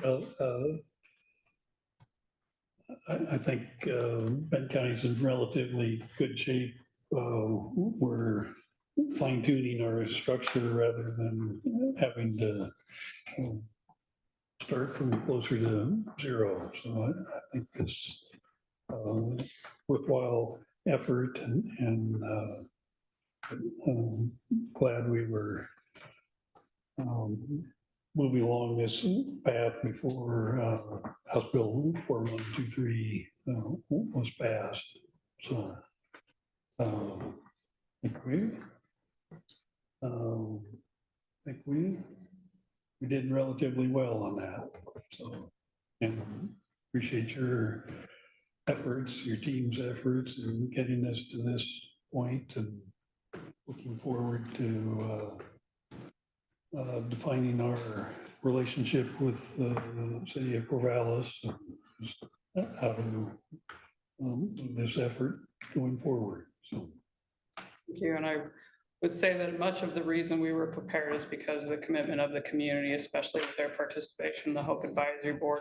And we have weekly regular meetings with our service providers as well, that has enabled us to be very responsive to even House Bill 5019 with the funding opportunity there. Just being able to really coordinate and demonstrate to the state what coordinated homeless response office and system looks like at the local level. So really setting the tone of coordination and collaboration, which is exciting to see. Second, the notion of trying to be nimble. That's sometimes difficult with our structure, but I think that is a very worthy goal. After pulling my back a couple months ago, I do really value nimbleness. All right, well, thank you. Thank you. Next up, 3.4, report on 2040 department goals for fiscal year 21-23. Sean McGuire. I really thought Katie Taylor, that's gonna be good, we're right on time. Thank you all for the commissioners. Also, special thanks to Commissioner Ojo to remind me that today is not tomorrow. So I hope the inoculations I stepped by your office well last week will help. Yes, we are here today because I'm a policy dork. This is kind of exciting. This is not the first go around with the whole 2040 actually having some results after a biennium that is not in the middle of COVID. So I just wanted to kind of provide a little bit of background. This all started, I started with 15. The initial intent was to take sustainability principles out to the community and to capture their core values, but in the interest, as we said earlier this morning, about trust and engagement. Our core values were identified, and then our county operationalized those through our focus areas and vision statements. At that point, back in 2020, we also included your priorities. And the original intent from back there was not in conflict with those focus areas, but in parallel. So what were the 2 or 3 highest priorities as we try to realign our services and re-envision what our future will be like, and kind of you all would knock those off anyway. So that was some of the background. Let's take a quick step back onto the materials. This is for fiscal year 21 to 23. I gave you the breakdown of all of the goals, department goals, in one of the sheets, so you can look at what each department did, and then also broke them out by your commissioner priorities for the 21-23. You all gently changed those a little bit and updated those last year for 23-25. So I just want to be crystal clear. If there's any confusion or anything, hey, these aren't the same. That's why this is previous. So when we're looking through these, just wanted to kind of go through some of the results, where we are now and where we're going. And please stop me at any time with any questions or other conversation. So in you have kind of a breakdown memo kind of a thing on overall. So we had almost 60% of all of the goals that were identified, 51 were completed. And then I broke them down into 50 and above and 50 and below. In general, I kind of found either we did it or we didn't. Like, departments committed or we couldn't get out of the gate. And we couldn't get out of the gate for 3 main reasons that I'm going to go over. Capacity restraints shouldn't be a big surprise. Again, this is we're just coming out of COVID, that first year of realignment of staff and funding.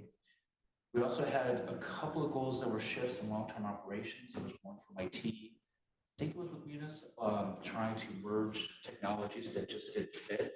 And as much as I'm committed to these things, that's ridiculous and antithetical to what we're trying to do by trying to fit the square peg in the round hole. And then there were a few during COVID that department directors attached their department goals to what the state was doing. I remember the health department, OHA. Their definitions and goals changed, ergo ours changed. And so that was one that just happened in the state. It's also during COVID coming out of. So those are the 3 biggies. There are a couple of one-offs here and there. But it was interesting to repeat, yeah, there wasn't a whole lot of in the middle. And so I think we're very successful depending upon each of the commissioner priorities. Now, I was going to focus on the commissioner priorities because, you know, we're our commissioners, so I thought it might be helpful for you. And we'll just kind of go, again, my intent is to be at 30,000 feet. I have the detailed goals in your packet. I have the directors and electeds feedback for each one. If I know it's a little too granular, but if you have any questions, please don't hesitate to ask.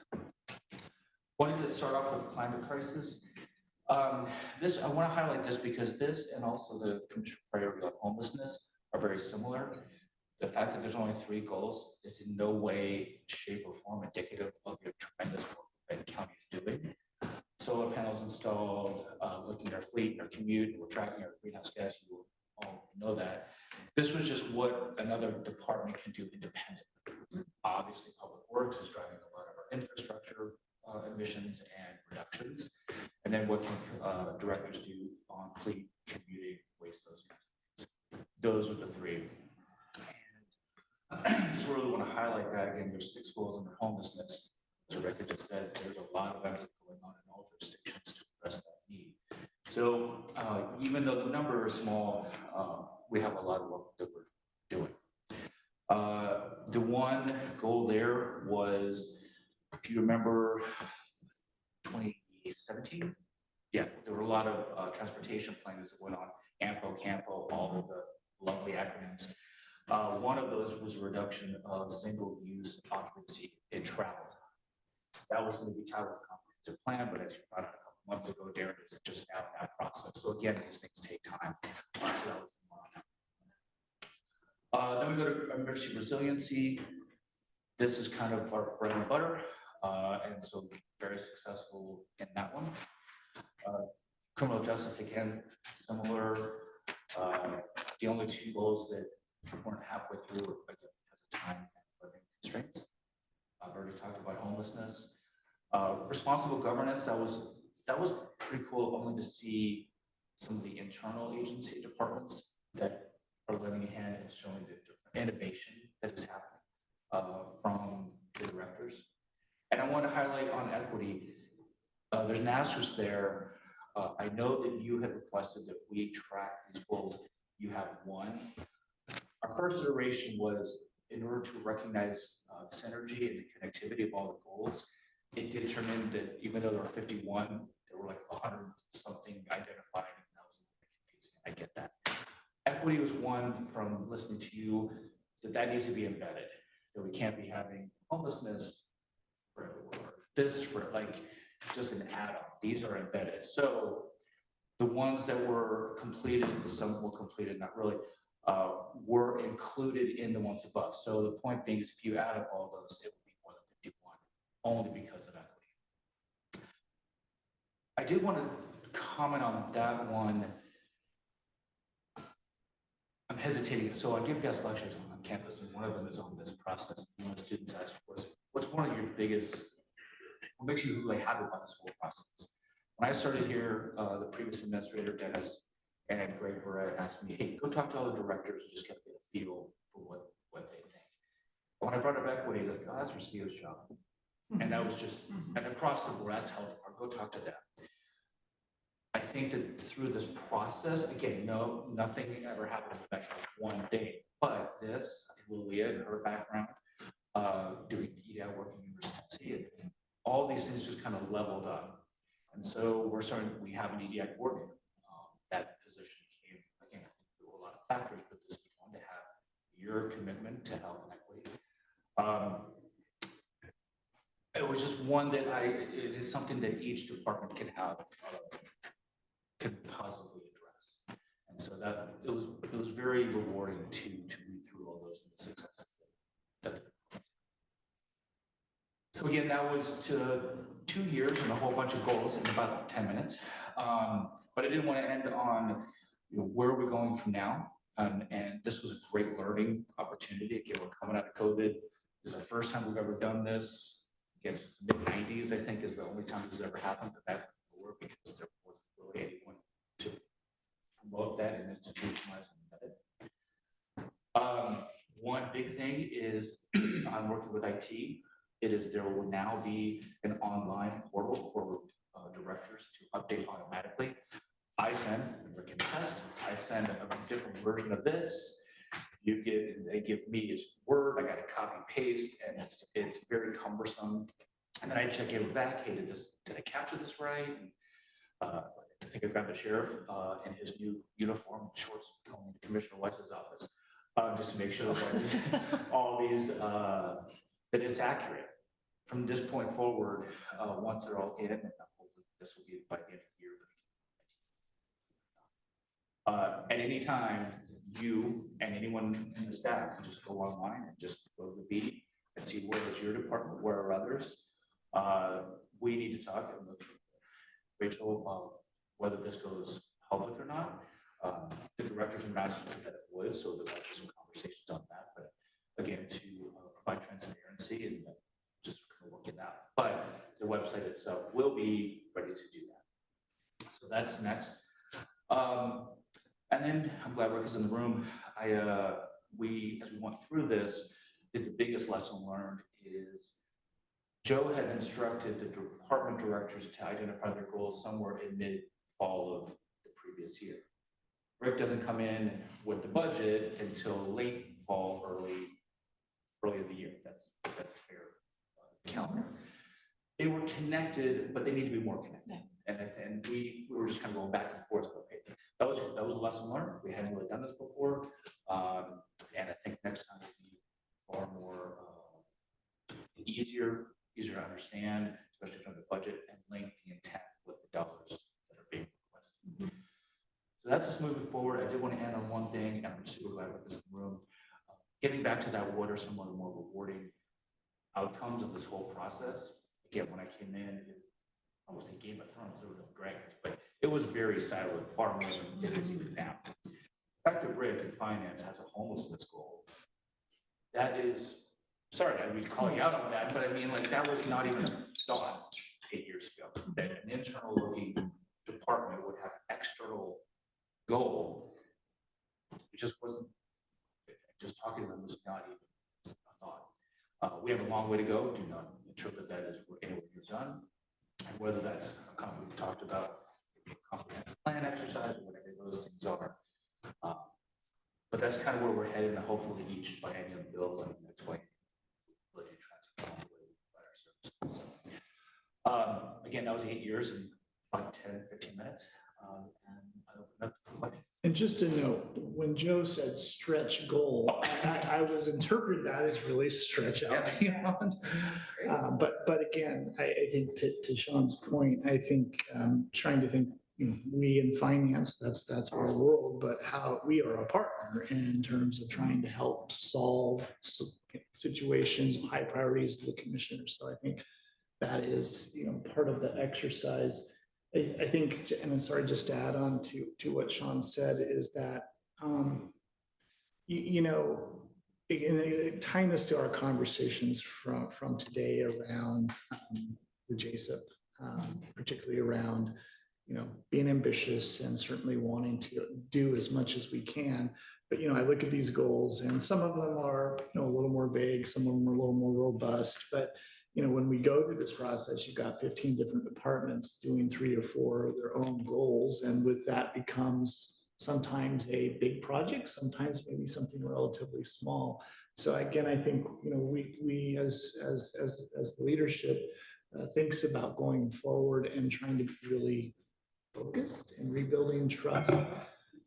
Keep in mind this process because it's enabling departments to sort of go and use resources maybe well, but it's also potentially taking those resources away from some of the things that you want to invest more into that are a higher priority. So I raised that. I know in our discussion with the budget process, our intent was really to be thoughtful as an enterprise and how do we establish, really, really clear goals at the commissioner level and then take those to drive the budget investments. And I think we made some progress, but I think there's still a ways to go. And part of it is this the right goal setting mechanism that you want to continue to do? Because it does start to spread your resources out in a variety of different places.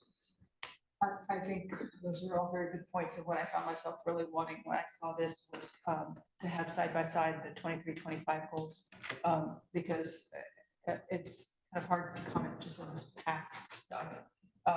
I also found myself thinking 55 to 78% in the 100% category. That's like a C, right? It's not exactly stellar performance. And of course, it was our first outing and we were really also looking at what scale of goals. Some of them are very granular and very process oriented, and some of them are very ambitious. And so that it's all over the place that way too. Some of them describe current work that's ongoing, and others are new projects and investments and doing something different. So I think we're just learning. We're still in that learning phase. I really want to comment. It's a great point. I took out the ones that I did. We asked for updates every 6 months. Mm-hmm. We had a lot of departments that had already completed goals in the first 4 months. I kind of leave that out there to simmer. I could see where some might interpret that as really. Others, it might have been a really big effort for them and they really had to get out of the gate. Others did push the boundary, and I feel, and this is the exact same process like DNR. Where's that line between pushing and if you don't succeed, it's okay. Mm-hmm. Not that you're off the hook, but like if we're all just going to go, hey, I'm going to buy 1 less pen tomorrow. Fine, we get 100%. Where's that line between, as Rick was saying, the stretch that maybe we don't get all the way to? That is to be decided on. Yeah. It's just to find that healthy tension to let them explore the road. Some kid. Impact. Yeah. We need to have maybe like they do in figure skating, difficulty of what you're trying to do. I think we're gonna blow back out the first 5 minutes of a triple X, but Yeah, because like you say, some of these are relatively discreet and easy to achieve. And then, well, we got 100% versus dealing with the homeless issue or equity. Those are going to be with us forever. And at some point, maybe separate out long-term goals versus relatively discrete projects. That's another great point. Shows a constant tension. We have 15 departments, each have different domains, responsibilities. I too often, I think, use James, I'm not in records selection, that's a very discrete, legally bound role. Coming from the state, these kind of things, marriage licenses, these things, elections. Clearly, he can do something with equity. Can he do something with homelessness adjacent? Don't know. Public Works, they are a major driver in our climate. As we move forward, our climate adaptation plan, we're looking at priorities, but the priorities are going to be different between each department. Something that might be a priority for Public Works isn't going to be for Navy and vice versa. Similar with this, where can we keep pushing, but also recognizing that some departments have constraints, staff constraints, objective and purpose constraints. These are just the tensions and the Venn diagrams we're just going to have to figure out. Again, this is the first one that's given us real insight, somewhat not in the depths of COVID. No, I was thinking about something Commissioner Ojo said a moment ago about, being a C and the performance, because, and this links a little bit to what Rachel's been talking a lot about to us around dashboards and focus areas. I mean, perhaps there's a place for us to maybe talk about, do we want performance metrics in place for our departments? Because how are we performing? So I'll just use myself as an example. I mean, I need to do quality payroll. I need to make sure bills are paid on time. I mean, coming up with a variety of different things that we can measure. And that's important for Rachel and the board to be able to see, are we functioning at a high level in our day-to-day work? Then there's all the other stuff, things that are what are our highest priorities from a goal standpoint, and what do we want to establish as a enterprise going forward that we collectively need to work towards. So again, because as I read through a lot of these, some of these are performance measures. There's performance measures in here, and then there are some that are goals. And I think again, it just is what is we're really trying to accomplish. But I like what you've been saying about the dashboards, because a lot of that when we're talking with Adam is going into, okay, well, I can give you all the outputs in the world, but don't you want to know how well I'm doing? Do you want how many payroll errors am I actually having, as opposed to doing 16, 17 transactions? So, and taking that to the next level, get into homelessness, adjacent to these things, there's outputs internally, and then there's outcomes. And what are those? And that's something that Peter Bannerworth and Vince Adams and I were working on, those community indicators that have both sides. But what are those appropriate dials? We're going to be going upstream. It's not just people who are in jail or not in jail, at-risk youth getting all the way back to that level. These things. So how is it that what we're doing is actually dials to achieve goals? And if we can explain that, how we're moving the dials to affect our community, then we will win that trust from the community. It's, if we're just focused on outputs, we won't. But we do have to be efficient in our outputs as well, and as error-free as possible. Struggling. Yeah, I've enjoyed the conversations that we'd had a few meetings back on sustainability and the goal that you have established as a board, but being able to look, okay, how close are you getting, and where do you need to start pressing the levers to do different? Do we need to commute more? Do we need to, what are all the different options to do to sort of get us to that goal that you all have established? That seems like the kind of framework that we want to try to develop. And be able to chart some graphs and okay, we're halfway there. We thought we'd be a little further along, but some idea of rate of progress or not, if that's accurate, but some way of, you know, regularly monitoring some of the, some of the larger goals. You can see that and it makes sense from a dashboard standpoint. The community sees that and says, wow, look at Benton County. They're really making a difference in homelessness. They're really making a difference in whatever it's going to be. I agree with you, Zan. And it begins to rebuild that trust. Or just when people say, what have you done for that? Then we can say, this is what we've done. Well, thank you. Well, thank you. We are learning, and that's I think the most important thing when it comes to this exercise is that we are learning. And we can have clearer conversations once we understand whether we're talking about outcomes or outputs, and whether it's metrics for status quo or innovation, whether it's cross-departmental objective or whether it's just a single departmental goal. And it's complex.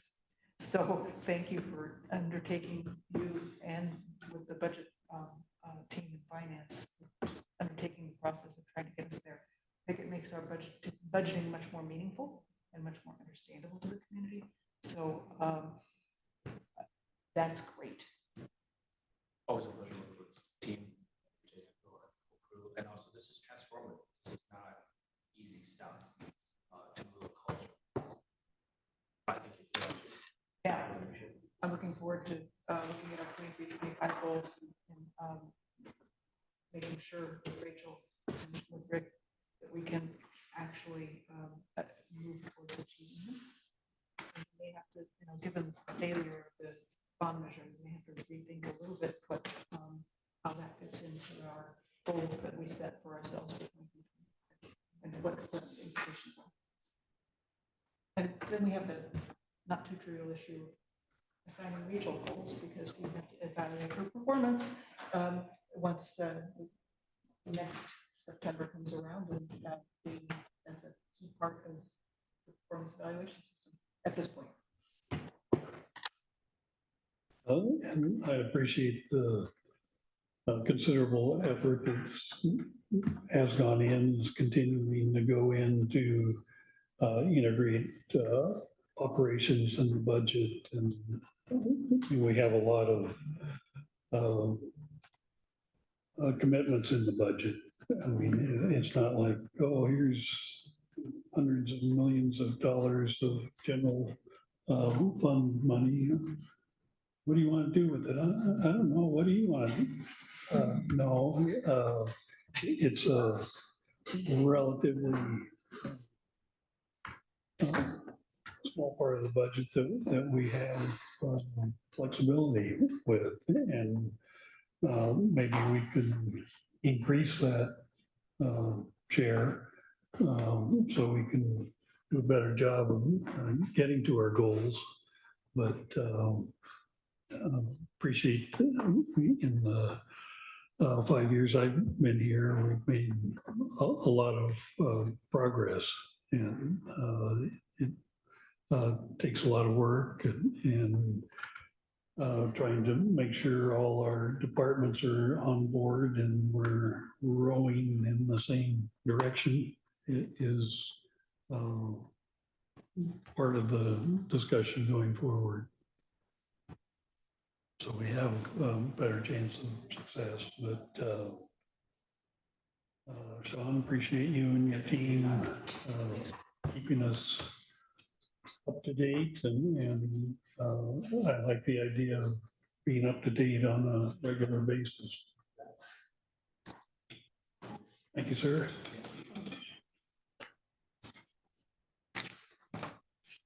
All right. Next up is other. Do you have any other business we need to take care of this morning? Executive session. Yeah. Well, that comes next.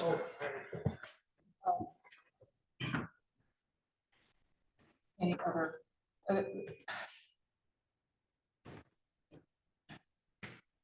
We've all seen the email has come about noise ordinance and whether or not we want one or not.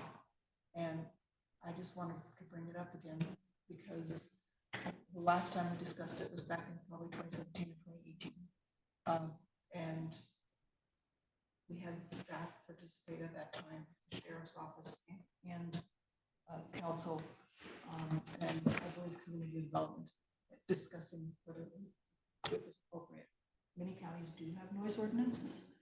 They require enforcement, which can be a bit on the subjective side, and you have to be there at the right time, which is also a challenge, especially when we don't have that much of a control presence.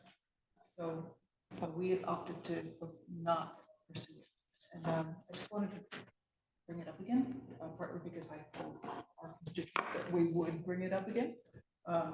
And just check in on whether there's any appetite to discuss it further, or whether it's just a moot issue.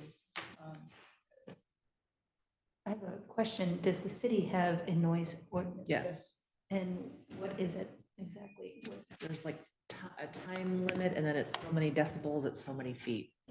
So like take the OSU football game this weekend. Yeah, I think there's different, Exceptions. yeah, the different, they get permits and stuff. I mean, yeah, Do they? I don't know where I head at this Because you point. can certainly hear the announcer in my Oh, yeah. neighborhood some of the time. I can hear Oh, even even- 2 in the morning. I can Yeah. hear you. Especially Oh, with the sure, wind. partying kids. Yeah, Yeah. of course. Yeah, well, that's a separate process, and there Yeah. is a process on campus, and with the city to provide notices to parties and shut them down. So Mhm. don't hesitate to call 911. And yeah, I mean, there's also questions of, we had a flyover very low. Yes. If it's a lot of people were concerned with, I think it was a World War II. But Yeah. there was no warning Very for good. folks to Yeah. know that. And there was some movement on like Reddit and some of the social media Mhm. channels of Okay. folks that Because were a scares little, you. They do it. I mean, yeah, right. if you haven't lived here for several years, then, Sure, yeah. but it's a noise ordinance. I mean, it's another, and Yeah. airplanes and helicopters Yeah. have different rules. I think or- it's very difficult to enforce, and you're bringing up just some examples of how difficult it is to enforce that. Right. Ordinance. I had a short discussion with the sheriff concerning this, and maybe we want to get appropriate staff to have a discussion, but I mean, you can pass an ordinance, but if there's no enforcement, I don't think that helps our credibility. And a lot of times it's basically a dispute between a couple neighbors, and one of them would like the county to intervene on their behalf and smite their neighbor. And that's, I don't think, very good use of law enforcement time, but I'm more than willing to have the discussion to see, because this comes up every once in a while, and the ones I'm remembering are one neighbor not liking what another neighbor is doing, whether it's motorcycles running around a vacant lot.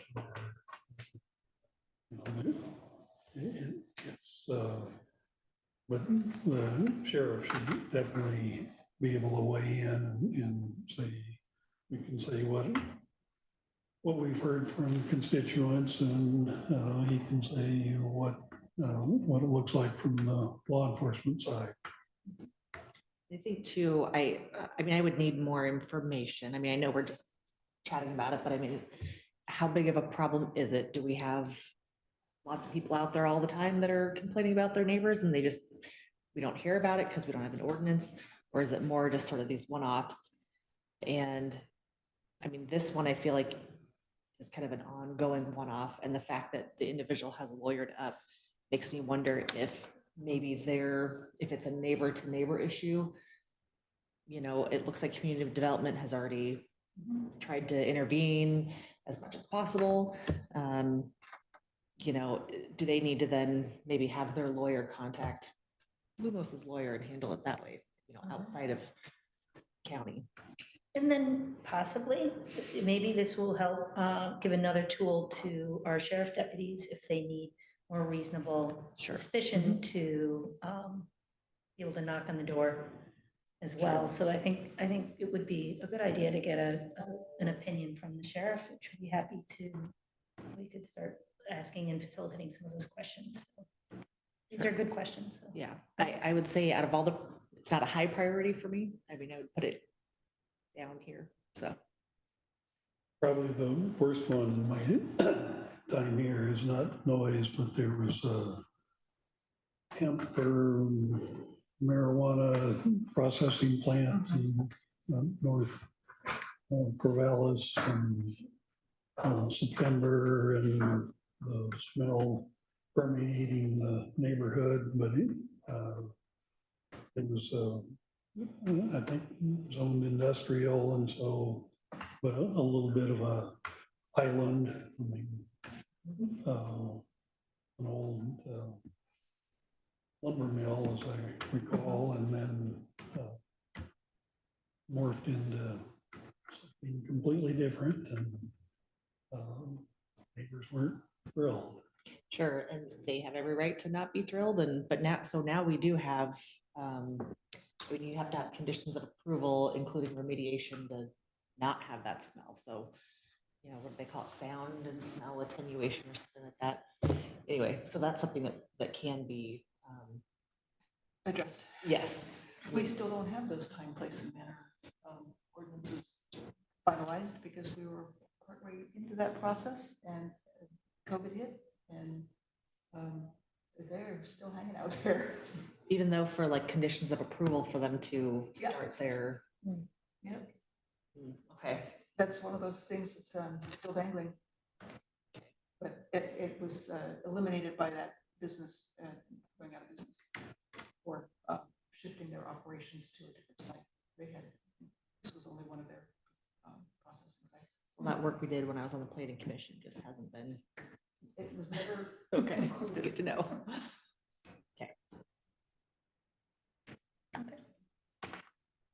Good. As far as, I guess I didn't finish my thought.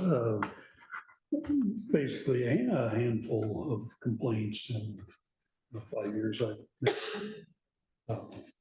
and so it's, and it's not just noise. There's a couple people in Alsea that don't get along, neighbors that don't get along, and minus on occasion that they're still not getting along. And I don't think it's good use of county time to try to fix neighbors not getting along. And it comes down to, well, I don't like what my neighbor's doing, and the county should do something about that. Maybe, but maybe it's between you two. And I will just piggyback onto that. Since I've been here, the times we get inquiries about noise ordinances without fail have come from neighbors complaining about neighbors. The other aspect, just for you all and Rachel, the state DEQ does have a set of noise standards they've had in place in their OARs for, oh God, probably 30 years, maybe 40 years, but they have not enforced those in at least 25, simply because they don't have the training, they don't have the equipment, they don't have the resources. So there is that as an example of what has not worked in the past. Well, going back to, you can have an ordinance, but if you don't have enforcement, I think you're going backwards. That, And the thing about that, also that the sheriff, I can't remember which sheriff it was, might have been Sheriff Simpson, when this came up a little bit more in earnest, maybe 12 years ago. requires equipment and then regular training and certification of the equipment, because that equipment and the operator will be challenged in court when somebody Yes. gets taken to court. So it is an ongoing expense beyond just being able to be there at the right time to take the reading from the right place. You think it should be pretty straightforward, but once you begin to actually think about a process, it becomes remarkably more cumbersome than you would imagine. I appreciate the discussion and maybe continue this with the sheriff and community development if that's appropriate. And just kind of gives us some background and information that we can use in the future. I will follow up and have a conversation with the sheriff, get his opinion.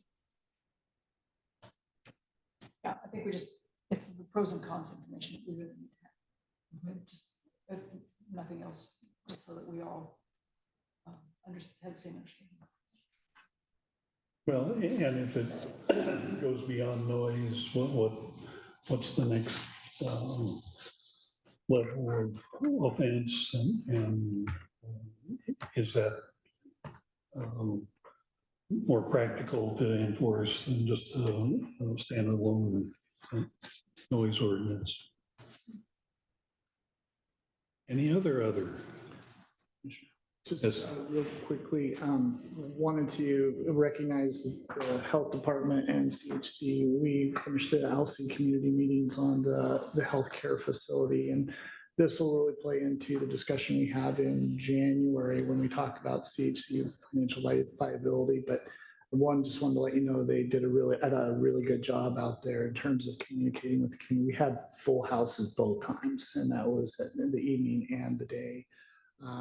I think, there were a lot of people concerned about their taxes, right? In terms of where those dollars were going to go to if they have no health clinic to continue. And I assured them that, we would not be doing the transfer until the end of the fiscal year. And we would know by that time exactly what services are available. But I guess I would just say to you, I think the current model doesn't work. The current model that's in place for the CHC will not work. It's too expensive, and there's not enough clients to be able to really make it pencil, unless, of course, you all decide that that is something, or then the CHC decides that that's something they want to absorb going forward. But at the same time, there's a real need out there. It's a community that, I haven't driven that road very often, but I could see where it would be definitely a challenge for particularly seniors that have to get from, into Philomath or Corvallis to see a doctor.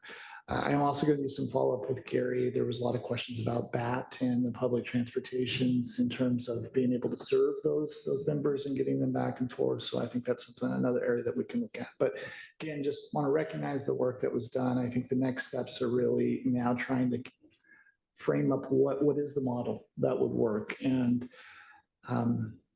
part of it is really, how do you get a provider out there and a provider that wants to be there? A lot of discussion about housing, and do you do some form of, incentive for a provider because it was able to work for many, many years with somebody that actually lived there. So just wanted to share with you that I thought it was successful, it was well attended, lots of concerns still. And I'm sure you all will be hearing various things going forward. The second thing, just as a note, as I know we're all going to be at AOC the next few days, and just to kind of maybe put your antennas up a little bit. Tracy and I have been having a lot of conversation about Oregon paid leave and sort of how that has been implemented.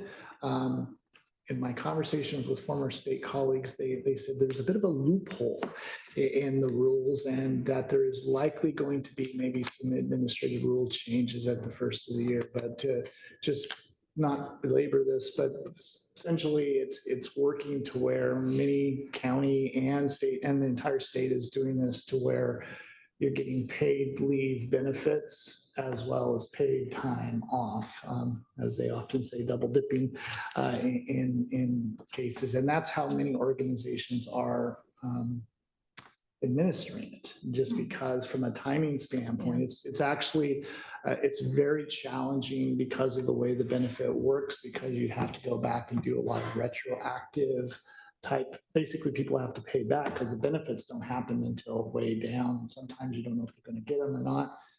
So the reason I bring this up is I've heard that this could be a discussion at the AOC. Just maybe all of us kind of keep our antennas up about, what are the conversations? Like I said, in my conversations with state contacts, they are suggesting there is probably going to be some OAR cleanups in relation to this. I don't know what that looks like and how they go about controlling that, because I think the intent always was for people that don't have PTO. To be able to ensure that they get a benefit. But in this case, most, like I said, the entire state has made it, they passed a policy where they're allowing basically to get the benefit as well as PTO if they have.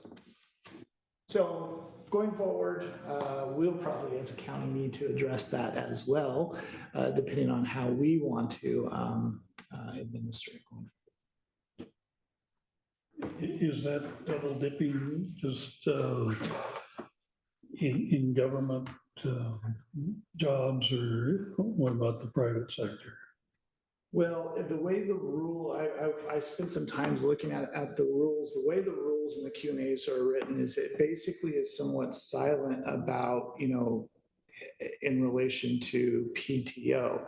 It does have in their Q&A provisions that say an employer may choose to limit the PTO that they wish, but they need to have a policy in place. So I'll use Deschutes County as an example. They're one of the few that we've heard back to where they will only provide up to 2 hours of PTO that the individual can leave if they are getting benefits. Not sure exactly how. And there's a cost. It's an extraordinary cost to us moving forward. So we really have to, in the spirit of PTO, we are fully supportive, but at the same time, there's a cost that we have to look at, right? Exactly. I mean, the administrative burden for doing this the way it's set up, because like I said, many times you don't find 3 to 4 weeks later after someone's already gone on their leave, they come back, they've actually gotten their benefits, and then that's got to be disclosed. So what that results in is, okay, Vance, now you got to pay me back. And that becomes a administrative, that's hard on the employee because they weren't, I guess if we're transparent up front, but in addition, it's not an easy thing to do, and it certainly doesn't make people very happy. And we've seen that with our BCDSA contract negotiation, where that was actually built into the contract provisions around paid leave work. So that is one of the exceptions that we have is with that contract, but it's really everybody else that we have to be thoughtful about how we're going to administer this.